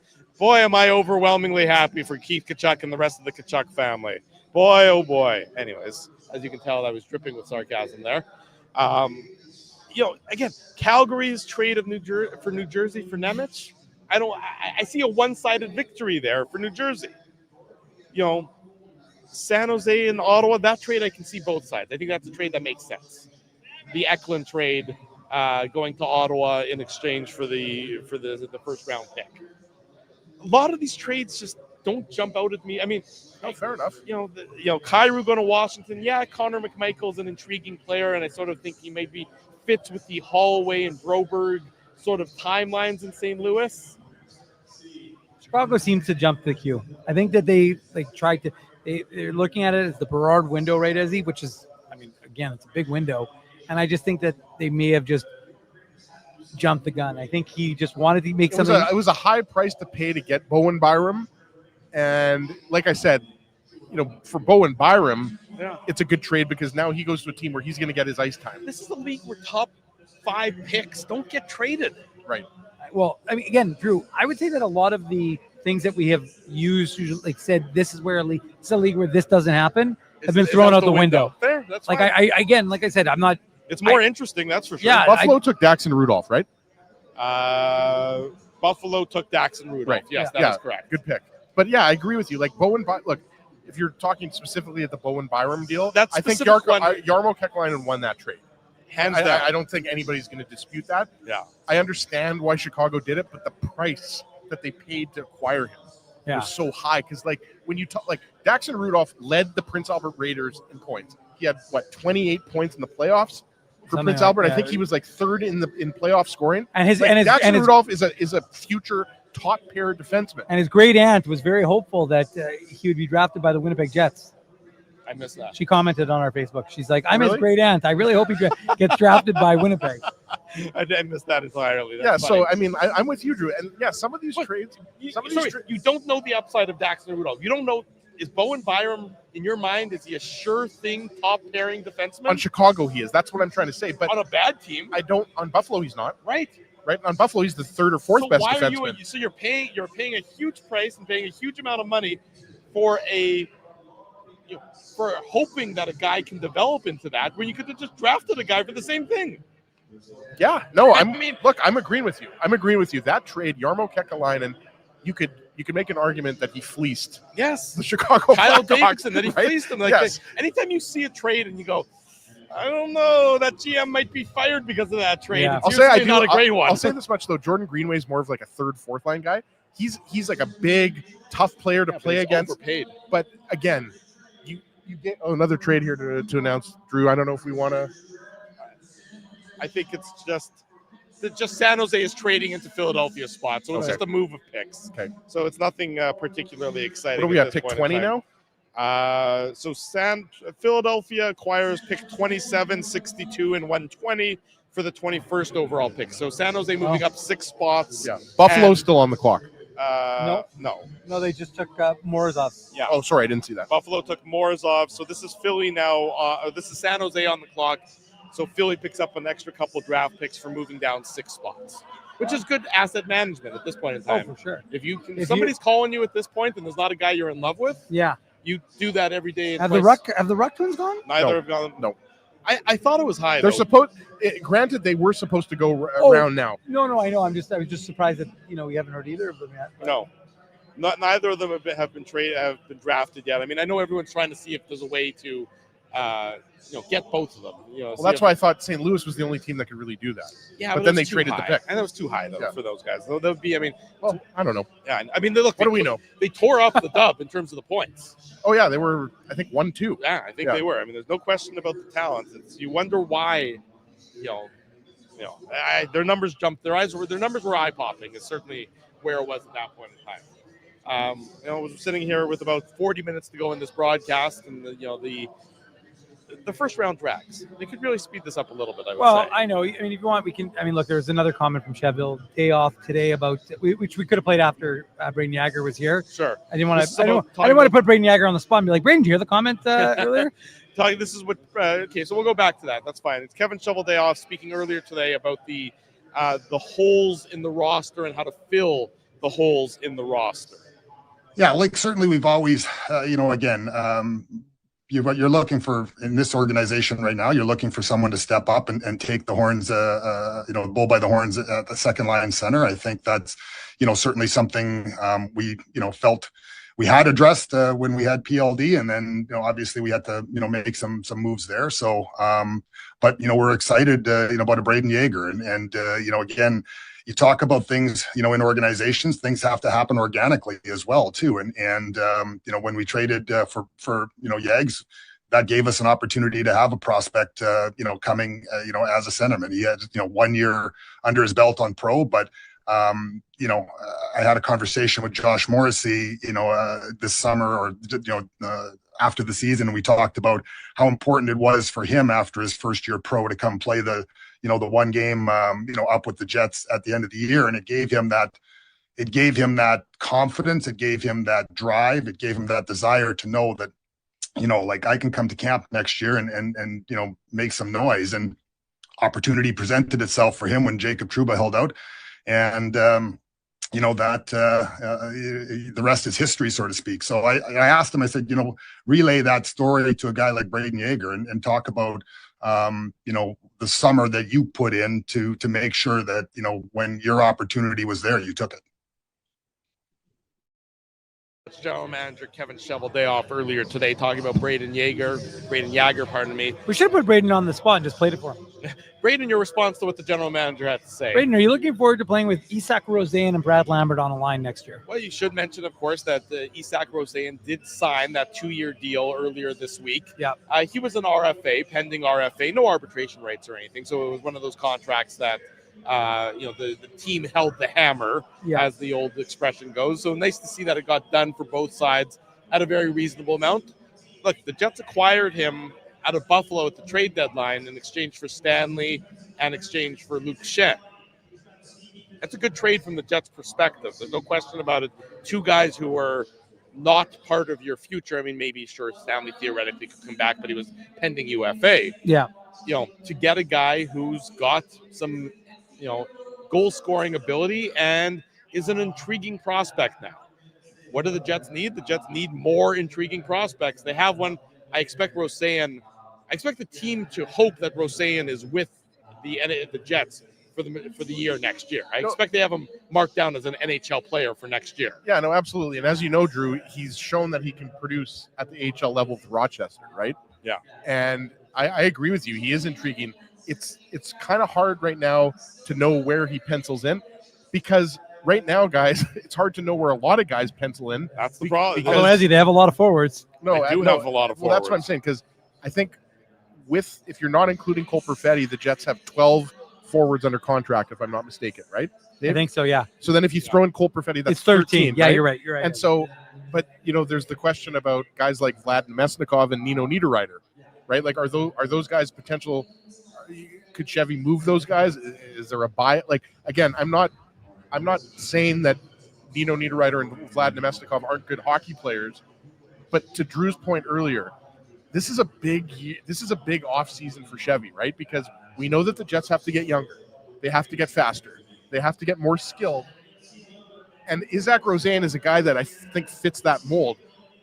Can he be a top 6 guy for the Jets? I don't think so at this point in his career. That would be surprising. But he's a guy that I certainly can add some offense on your third or fourth line. So again, Jets need. That's where it's intriguing to me. Like, as I said before, his upside is high. Mm-hmm. He's produced at the AHL level. Can he be a guy that gives you some offense on the third or fourth line? Right? Like, it's really hard to kind of know where he fits in. I think his upside is top 6 because he's only 22, 23 years old. Yeah, he's young. Right? He's a young kid. So I certainly at $925,000 a year, if you get 30 points out of Isaac Roseanne next year, that's pretty good. That's a pretty good bang for your buck. Well, look, I mean, he needed the opportunity. He was passed on the depth chart in Buffalo. Yeah. But again, he was the third highest scoring player on Rochester last year. 27 goals in 38 games. Would have made him the number 1 goal scorer in Manitoba. Well, at least at that rate. So the fact of the matter is that you've got like a guy who can do something that most of your prospects aren't doing, which is Nikita Chibrikov wasn't scoring at that rate. Brad Lambert, other than his first year in the AHL, wasn't scoring at that rate. Yeah. So, I mean, again, Roseanne was someone who was dangerous when he played in the American Hockey League. I mean, we talked to Danielle Bain about it when she was on with us, and she talked about how seeing him go up against the Marlies, how effective he could be. Now, there's always guys who are going to be really good at the American Hockey League level, can't quite get that the quadruple NHL A sort of player. Yeah. But the fact of the matter is that the Jets, I would imagine they had a lot of confidence going into the summer, because the Jets basically said, you're not an AHL player. Jets could have made him available for the Moose. Even though he didn't play any games for the Moose, he could have been a playoff player for the Moose. Would have been a very good addition for Manitoba. But the fact of the matter is that they said to him, you're going to be an NHLer, to give him all that sort of confidence. And then if you think about it, he comes here. I mean, again, I know he's small, but he's exactly what the Jets need. Someone who's fast, someone who can put the puck in the net. They didn't do it a ton. Scored 3 goals for the Jets. And how many goals did he have for playing with Taves and Nyquist? Well, that's the qualifier, right? Like, he wasn't exactly gifted as he with great line mates. And you're like, okay, well, he didn't succeed with guys who are. There's one of the Ruck twins just got drafted. You don't know which one? I don't. I don't even know their first names, even if I. Liam and Marcus. Marcus. I think Marcus is the playmaker and Liam's the shooter. Okay. But I could obviously you don't have know that. which one looks like. No, I don't. So that would be he's going Liam, who was drafted. Liam was drafted by the Penguins. Yeah. Yeah. So Ryan Lynn, by the way, defenseman out of the Vancouver Giants, drafted. That's who the Flyers traded up to get.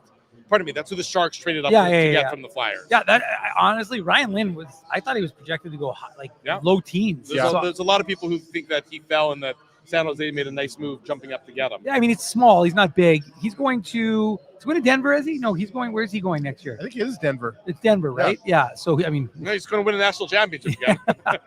So Stenberg and Ryan Lynn, not bad. Yeah, that's a pretty good day for the San Jose Sharks. And Keaton Verhoff. I was like, wait a second. They also made the 9th overall pick. I'm going to put it out there right now. Oh, San Jose is going to be. I think San Jose could win the division this coming year. Do they have the goaltending? I mean, when you're scoring 5 goals a game, does it matter? I don't know. Fair enough. Right? I mean, remember, they weren't a playoff team last year. Yeah. They were fun to watch. They were incredibly the reason fun why to watch. Celebrini didn't win the Hart. or didn't get more. Yeah. But I will say, like, San Jose is going to be a very scary team in a few years. And I might be getting a little ahead of myself here that they win the division, but I don't think anybody's going to be surprised if they make the playoffs next year. It's not like it's a very good division. No, exactly. We were talking about Isaac Rosen earlier. Yeah, sorry. Again, no, not at all. Dave, look, I'm usually the one that takes us off the track, so you don't have to apologize, Dave. But I think the big thing, like I said before about Isaac Rosen, is he's proven it at the AHL level. But, like, for example, can he contribute on a third, like a checking line? Like, that's the big thing for me, because I think there's a lot of guys that are in pencil right now, not pen, in the Jets lineup. Like, I think Isaac Rosen is very similar to like a Brad Lambert in terms of can he fit? Can he adapt to a different role on this team? Like, can he like Adam Lowry, Morgan Barron? Those are guys that we expect to be like third line guys. Let me ask you guys this: is Brayden Yager a member of the Winnipeg Jets next year? Well, based on what Kevin Cheveldayoff said today, I mean, it sure sounds like it's his opportunity to take. So you go with a youthful line of Lambert, Rosen, and Yager. I wasn't being sarcastic when I mentioned that. I was like, again, I don't know how they would do in the NHL. Would they get buried? Would they have any chance? Again, all the people are going to tell you this is exactly how it would look. I have no idea. But, like, again, what line is that? That's not your second line, right? Like, no. But maybe that's your third line. But then it's like, well, but then the problem is Adam Lowry your fourth line center? Is Morgan Barron again going to be on the fourth? No, maybe the kids. Is that your fourth line? Maybe that's your fourth line. I don't know. Well, it's funny to me that'd be almost like your 2A, 2B. I'll tell you this much, Drew. That would be a very exciting line to watch next year. I mean, I don't know if it can work. I'm just saying, if you're trying to instill the, I mean, the problem. Where else do you play him at the NHL level? The other question, though, hold on, you've already forgotten. So hold on. So let's just go through it. Okay, let's do a little thought exercise. Yeah. Well, so we don't think very well. Yeah. So we've got Scheifele, Connor, and Velarde, presumably. Best time to do the thought exercise when you're 3 hours into your show, but I like it anyway. Okay. So you got Scheifele, Velarde, and Connor as your first line. Yeah. Let's call your second line what we just did, which is Yager. We already forgot it. Rosen and Brad Lambert. And Lambert. Okay, good. Then you've got Adam Lowry. Hold on, did you say that's the second line? Yeah, in theory. So all of a sudden, Perfetti's a third line guy now? That's what I'm saying. So then you go, well, again, look at Nikolai Ehlers played on the third line in Carolina. Don't even number the lines, but go. Look, as Pascal Vincent used to always tell us, don't get hung up on the line numbers. But I'm just saying, line, fine. Another line is, and then you go Perfetti, Lowry, Barron. And then you have a fourth line of Kepke, Zhilkin, Jibby. Well, but then you also have Niederreiter and Nemesnikov. That's why I keep coming back to that, guys. We've talked about this in previous weeks, right? Like, and I'm sure we'll touch on it a little bit tomorrow. Like, what is the future for a guy like Vlad Nemesnikov or Nino Niederreiter in this organization? Again, it's not. They're going to be in Columbus. Well, no, but has the buyout period not ended? They missed it. Like the buyout period, it started 48 hours after the Cup final ended, and goes for about a week, 5 days. Yeah, but isn't there a second buyout? There is a second buyout, but it's only if you only get that activated if you based on an arbitration. If you go to an arbitration case, I think is the only time you get that second buyout window. I might be off here. Adam Douglas thinks I feel like those are more trade candidates than buyout. Yeah, candidates. Those are guys who maybe you're trading for a fourth, fifth, whatever. Well, and remember though, none of those guys are waiver exempt anymore. Those young kids. Brad Lambert's not waiver exempt. Nikita Chibirkov's not waiver exempt. Danny Zhilkin's not waiver exempt.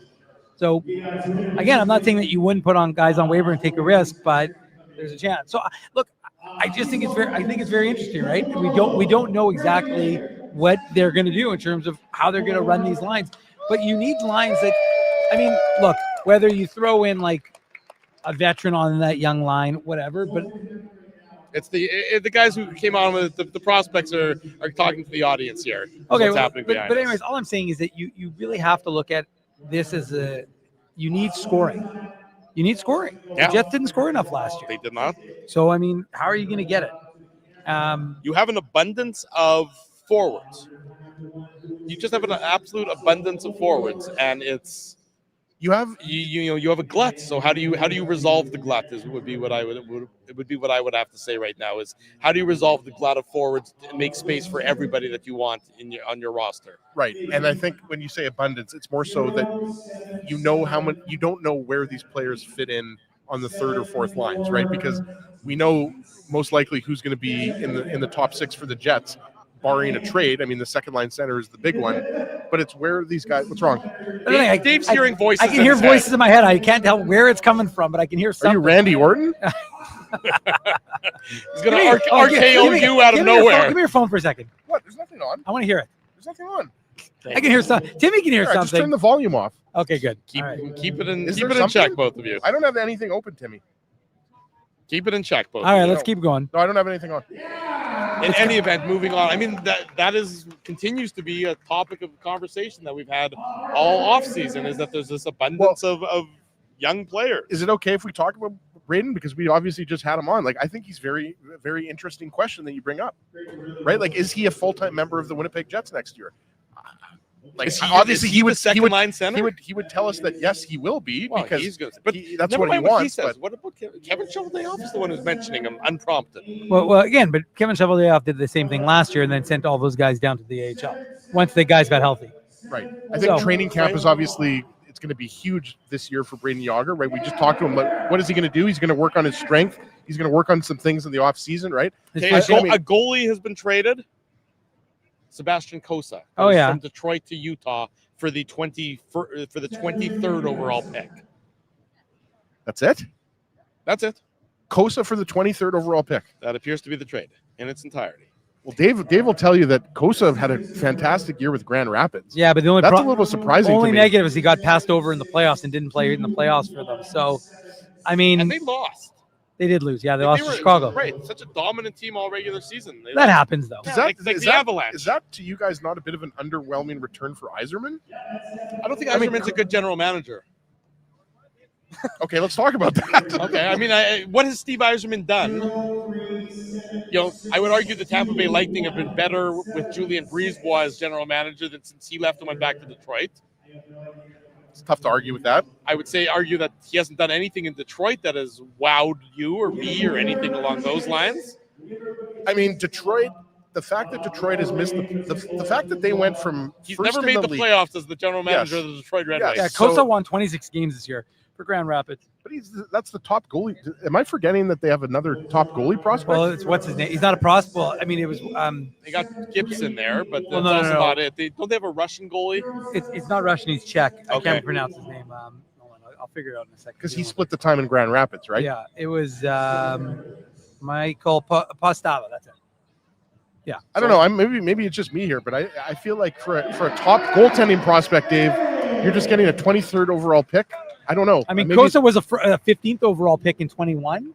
So, I mean, like, you've put a lot of time and effort into developing. That's what I'm saying. And now you're picking 8 picks later. Yeah. So, I mean, like, again, I don't think Steve Yzerman's very good at his job. Well, I mean, obviously they felt that Postava could be the guy. I can't remember what Postava's status was. He's an undrafted. And he was very good. He's very good against the Moose. But, I guess they had to make a decision, and they made the decision. So, I mean, it's a surprising one, though, because I think just on its face, anytime you pick somebody 15th overall, develop them for 5 years, never get anything at the NHL level out of them, and then trade them for a pick 8 picks later. And I realize John Gibson is your number one goaltender there right now, but like to me, Sebastian Cossa was a guy who was going to finally get his break into the NHL next year. I don't know. I mean, that I'm surprised by that trade. Put it that much. Well, I mean, I would if I was a Red Wings fan, I would be underwhelmed. Yes. And Utah making another good move. No, Utah gets. Although they got rid of Peterka, so I don't know what's going on. Well, they've got Vejmelka and Cossa. That's a pretty good 1-2 punch right now. I think it's a reasonable tandem for your goaltending. But again, why did they? Again, the hardest thing to do in this league is what? Score goals. Score goals. Yeah. We know why Vegas traded Dorofeyev. It's not because they wanted to; they just couldn't fit him in the salary cap. And they were also worried about an offer sheet. Right. They couldn't afford him. Yeah. They couldn't afford him, especially if they want to re-sign Rasmus Anderson. Which I'm not really sure why they want to, but sure. He was lousy for them, but beauty in the eye of the beholder. Blah blah blah. So now you've got Utah trading a guy who can score goals for future picks. I like the move from Boston's perspective. I mean, I don't think you trade goal scorers. You look at Jason Robertson in Dallas. We talked about him. We're still bewildered. The hardest thing to do is score goals. And it's not like Peterka and Robertson are so horrific defensively that they're giving up that many goals in return. I don't know. I guess we could scratch Utah off the potential list of teams Hellebuyck can go to, Dave. Yeah.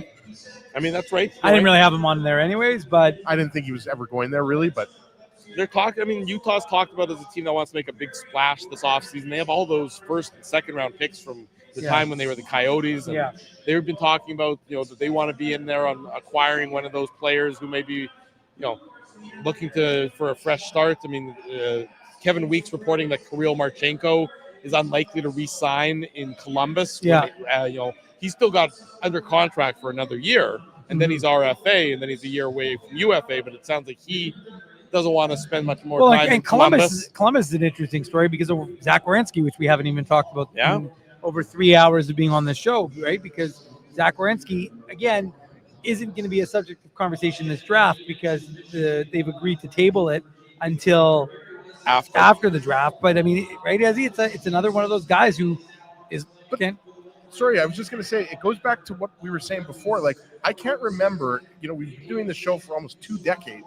I can't remember a year in which a guy who just recently won the Hart Trophy, a captain of a team in Dylan Larkin, a guy that just won the Norris Trophy in Zach Werenski, Brady Tkachuk. Like, I can't remember a year in which this many good players are forcing the hand of these GMs. I just hope that, it's one thing for Brady Tkachuk to end up in Florida with his brother and blah, blah, blah. I just hope that it doesn't become that they all these players, player empowerment movement, terrific. I love it. All the power to you, players. Really? Let me finish. Be open-minded about where you go. Be open-minded about where you go. Here's my problem. Don't just go to Florida to become to be the third line centerman on a superstar team because you want the easiest path possible to winning the Stanley Cup. Here's my problem with it. You signed a contract. Sure. Now, don't get me wrong. Teams trade you when you're in the midst of a contract. So it cuts both ways. But I'm just saying that for me, guys who have just signed a contract, you're a year into a 7-year deal or a year into a 5 or 6 year deal. No, that wasn't Brady Tkachuk. No. I'm not saying otherwise. I'm just, although Tkachuk, I mean, kind of sung the tune like, I'm kumbaya, I'm going to stick around. Nobody believed them. Sure. Anybody who believed the word out of the Tkachuk's mouths, they have a long history of being stupid. Yeah. Ask Keith and ask the Palomino Club. Well, I think what it comes down to is like, isn't that where we're going after the show? Yeah, we'll be there. but I guess we're going to the original one. We're just going to stand on the patch of dirt for a while. It's condos now. Oh, nice. I guess what it comes down to though is just the idea of, you talk about player empowerment, and that's great. But I mean, again, teams invest a lot of time and effort and money into the development of these players. Sure. And again, there's a selfish interest in that because you're trying to make them better for your hockey club. But I'm just saying that, it just sucks if you're a fan of a hockey team. You've spent all this time, energy, fair point, getting invested in this player, and the team's obviously, and then all of a sudden, just when they're hitting their apex, they say, you know what? And I think I'm going to go to it. Like, think about it from Buffalo's perspective. If Tage Thompson held this sort of position, or if Mickey, there you go, buddy. Get that dance. We need some energy for the last 15 or so minutes of our show. We've been doing this Drew's for a getting while. a little sleepy here, Tim. But you know what I mean? Like it's just the idea that you're getting these guys. Like, look at Detroit. Look at Larkin. Speaking of Larkin, I mean Detroit again. Sorry, I can't. He's still going. I can't take Dave seriously. Mickey behind us is doing jumping jacks. Just wait till Mickey and Benny are doing it.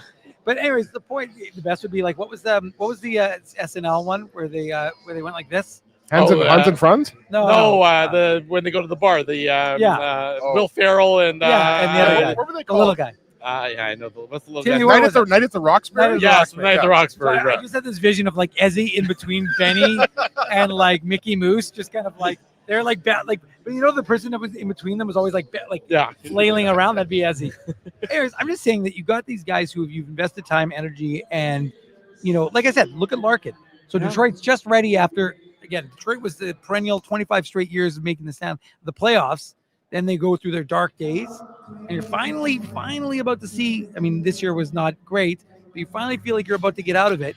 And then your captain from Michigan says, I'm out. I think that's why that tells me there's extenuating circumstances there. Again, I'm not saying you have to stay if it sucks, obviously, but I'm just saying that it It's sucks definitely as a tough pill to swallow for fans. Exactly. Right? Like if you're Columbus, obviously Columbus made a nice push there and they almost got into the playoffs. But I mean, again, you just won the Norris Trophy. Yeah. Like for fans, like you're thinking like, how are we possibly going to get as good of a player back? You're not. You're going to Like, have you to just go back. aren't. You have to take a step back. Okay, now Benny's doing Now his Benny's dance. doing it. We need a dance-off. A Mickey Moose and a Benny dance-off And is really Ezra. what we need. And Ezra. Yeah. And everyone at home will get to judge who wins the dance-off. Ezra, you got moves. You can go boogie. You can boogie woogie. He's got something. Yeah. Look, I understand completely what you guys are saying. I mean, I just don't. I want the players. By the way, further to this, Pierre LeBrun, the Blue Jackets are now fully aware that it is unlikely that Zach Werenski will extend past his deal. He's got one more year after this? I believe so. Yeah. I mean, so they have to trade him. So at least they know he gone. Well, at least he's doing them the courtesy to say, I'm not going to re-sign here.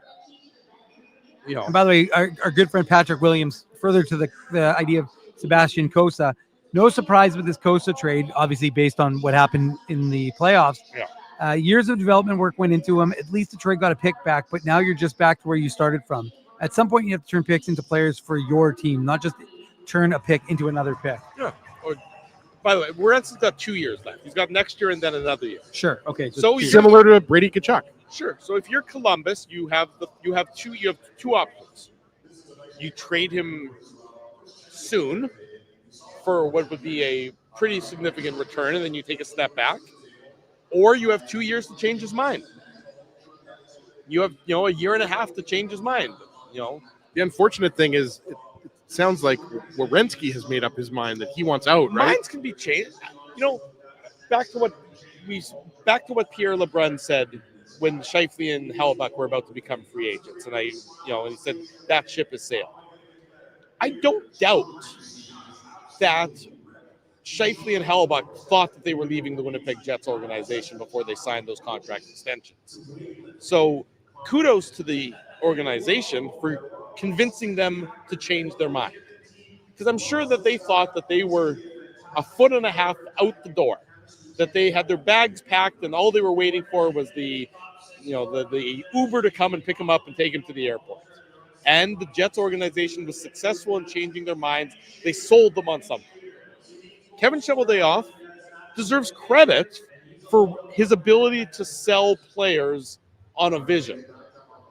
Now it's incumbent on Columbus, Don Waddell, Rick Bowness, whomever else in the Blue Jackets organization, and this is true for all sorts of organizations, not just the Blue Jackets one. It's incumbent now on them to sit down with those players and try and sell them on why they should stay. Right. Your job is to sometimes be a salesperson as well.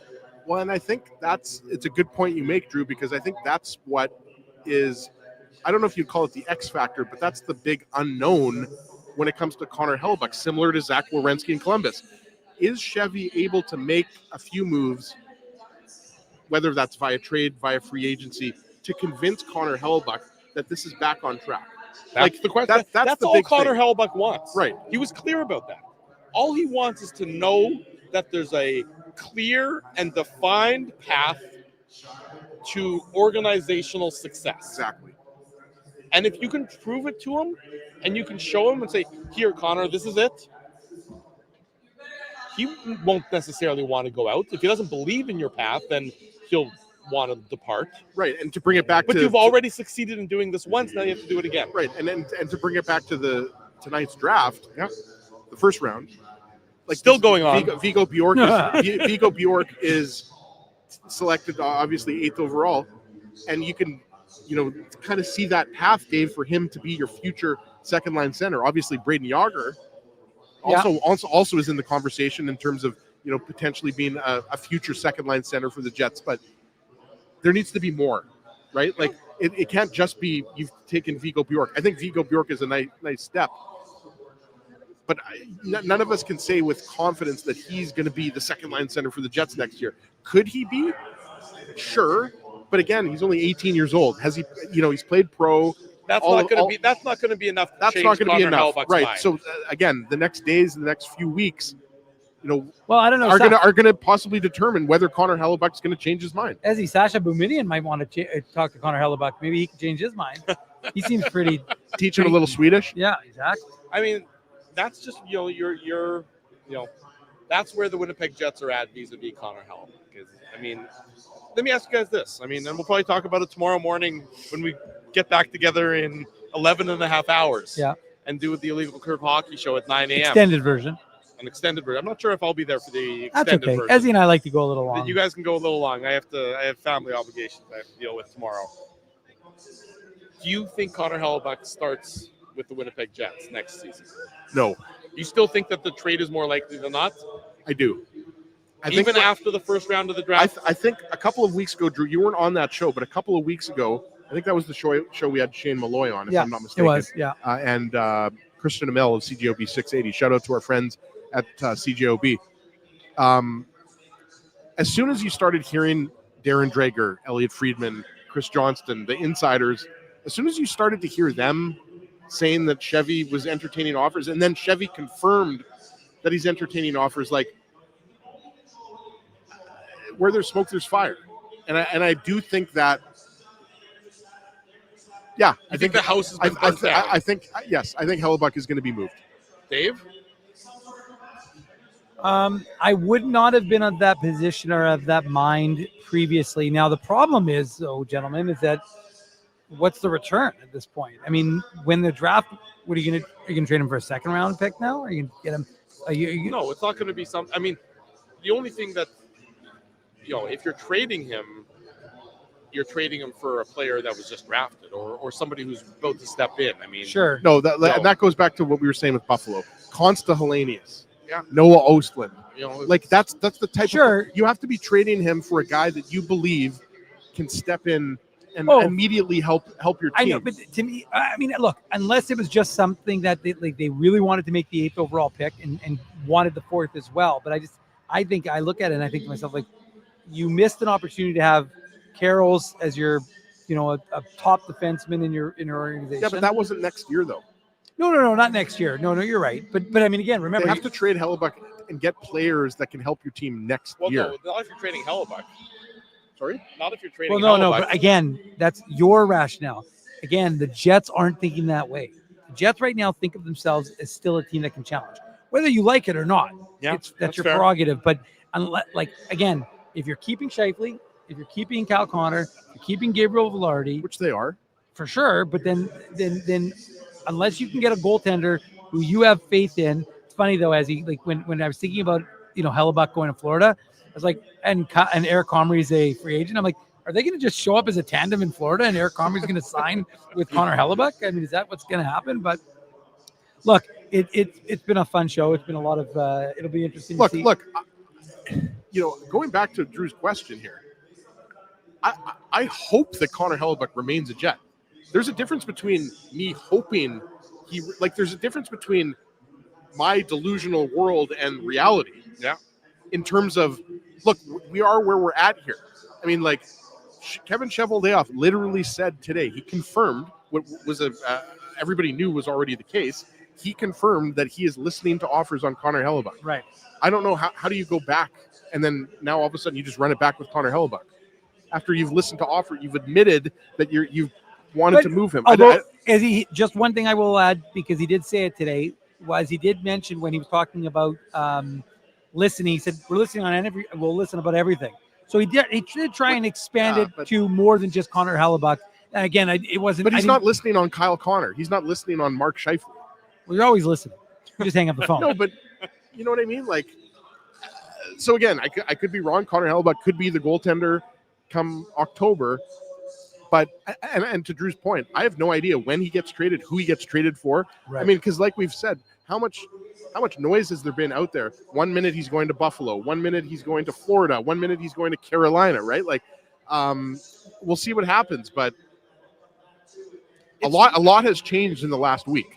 It's absolutely wild. I mean, I know it's been discussed before, but as we're having this conversation and we're looking at different teams and their rosters, these general managers just hand out no trade clauses like it's candy to everybody. I think I saw something earlier today that the NFL. The four different leagues? Yeah, the 4 different leagues. I don't know whose tweet it was. I'd love to give him I can't credit. remember. I saw it though. It was like 20. Yeah, Major League Baseball's got like 18 no trade clauses, which you only can get, by the way, I think in the Major League if you have 10 and 5, which means 10 years of Major League Baseball service, 5 of which with the same team that you're currently on. So I think you automatically maybe get that. Don't quote me entirely on that. NFL's got a small handful. NBA's got a small handful. And then the NHL's got something like 437. No, it was like 275. It was a crazy number. It was 10 times more than the next closest. Yeah. I wonder if that becomes the CBA is locked and loaded especially for a considering while. they just extended it. Yeah. I wonder if that becomes a CBA issue at any point in time. It won't be anytime soon, of course. No. But hey, I mean, they're going to have to figure it out when they add their new team in 29-30 in Austin / Houston. You know, again, all the CBA, that's funny. You know, every time they do a CBA negotiation, all the negotiation is about is making sure the general managers and the teams who've done stupid shit for the last decade can't do that same stupid shit anymore. Yeah. That's the bulk of the CBAs is, look how dumb we are. Now we have to put in rules in place to protect us from our own stupidity. We're 3 hours and 25 minutes into the show, and Drew's dropping the S-bombs, Dave. I know. I almost said the F word, but I you did hold back on that one. Yeah, I don't cuss. I don't cuss. I know that Tim doesn't like it, so I don't cuss. Yeah. Here, this is what Tom says in the chat. NBA restricts no trade clauses to players who have 8 years in the league and at least 4 with the same signing team. That's why there's so few. Again, because it's been put into the CBA. Right. It's been collectively bargained. I wouldn't be surprised if this becomes a collective bargaining issue at some point in time. True, but I mean, it's again for the here and now, and like you said, in the near future, it's not an issue. Yeah. And trade. Could this possibly be the least bit interesting? Unlikely. The best would be like we're all ho hum, and then it's like, the Winnipeg Jets. Yeah. Oh, the Golden Knights. Golden Knights and Montreal for the trade. It's just a trade. So Montreal now. moved up. Yeah, exactly. Montreal's moving up 2 spots in exchange for a 2027 third-round pick. So Vegas gets pick 28 and a 2027 third-round pick. They're trying to make up for the second round, or they lost because of John Tortorella's little tantrum. By the way, I do think it's very funny that they didn't hire him. I agree. I mean, Ryan Craig. Ryan Craig was always going to be their guy. He was like the coach in waiting, but I agree with you. John Tortorella comes in, takes over a team that's struggling, gets the Stanley Cup final. And they say thank you. 2 days later, too. Yeah, they didn't even wait about it. They didn't consider it. They're like, no, you're done. Poor Torts. Oh, here TAH Power is saying 2 in the NBA, 8 in the NFL, 35 in MLB, 245 in the NHL. That's no trade clauses is what that is. Yeah. That is an absolute wild number. Yeah. Of no trade clauses when you compare the 4 different leagues. I mean, the NHL has a problem with their hands, problem of their own making. Yep. So from the player's perspective, sure, if you want us to solve your problem here, what's it going to cost? Well, that's the point. Now you have to give up something. What's it going to cost? It's going to cost you 52% of the or whatever. Is it 50-50? I don't even know what the split is right now. Is it? I can't remember. Whatever. It's going to cost you an extra couple percentage points. 51-49, Drew. Is it? I have no You have no idea. There's no. He was very confident, but I was like, I don't think he knows. It's just amazing that this is what the league has become. Is it's a league where there's no foresight and there's no future casting about what our problems are going to be as a result of our short-sighted decision making. That's it. Here we are. What pick are we at now? Right now, 26, almost done. Pick 26. We are done now. There's Phyllis giving us a fist bump. Hello, Phyllis. How are you? Thank you, Phyllis. Nice to see you again. In the background. Yeah. There you go. I was hoping Phyllis was going to offer me some popcorn. Yeah, you still haven't got your hands on that. Yeah, we're starving, popcorn. Phyllis. It's been 3 hours. We haven't had a lousy Twix that I had to share with producer Tim. Let me tell you, Big Daddy's going to be rolling through a drive-through pretty soon. Yeah, we know you are. I'm very excited. I'm very curious. Actually, there won't be a drive-through. I'll be able to go with you. So the question is, after I drop you off, is it a BK night or is it a McDonald's night? It might be both for you. Might be both. Yeah. Can you hit up both on the way in? An appetizer as you're driving to your entree? No, the best is as he's driving through the BK line, and then DoorDash drops off his McDonald's. It's certainly a possibility. Anyways, we're back tomorrow 9 a.m. For the Illegal Curve Hockey Show, day 2 of the NHL Draft. I mentioned it before. Big thanks to the Jets. We worked Absolutely. collaboratively with them to have us down here. They got us all the technical requirements now we need, largely the internet to work reliably. So that's more than we can usually say about our own homes. So thank you for them for doing that. Thank you to everybody who's come by, who said some nice things to us. Thank you for all of you in the chat, of course, who have been here since 6 o'clock, if not before that, for the last 3.5 hours. As we've provided you with round one coverage of the NHL draft. And of course, the biggest thank you goes to producer Tim, as if it wasn't for producer Tim, this show would not be anywhere near as good, and it would sound a lot worse. So producer Tim gets full credit for making us sound reasonably articulate as we bring you this day one, round one coverage of the NHL draft. If you haven't already done so, folks, smash the like button. Subscribe to the YouTube channel, subscribe to the podcast. Be sure to tell your friends and tell your family to join us again tomorrow morning when we bring you day 2 coverage of the 2026 NHL Draft. For producer Tim, for Dave Minuk, for Ezra Ginsburg, thanks to our friends and sponsors. They are key components of this show as well.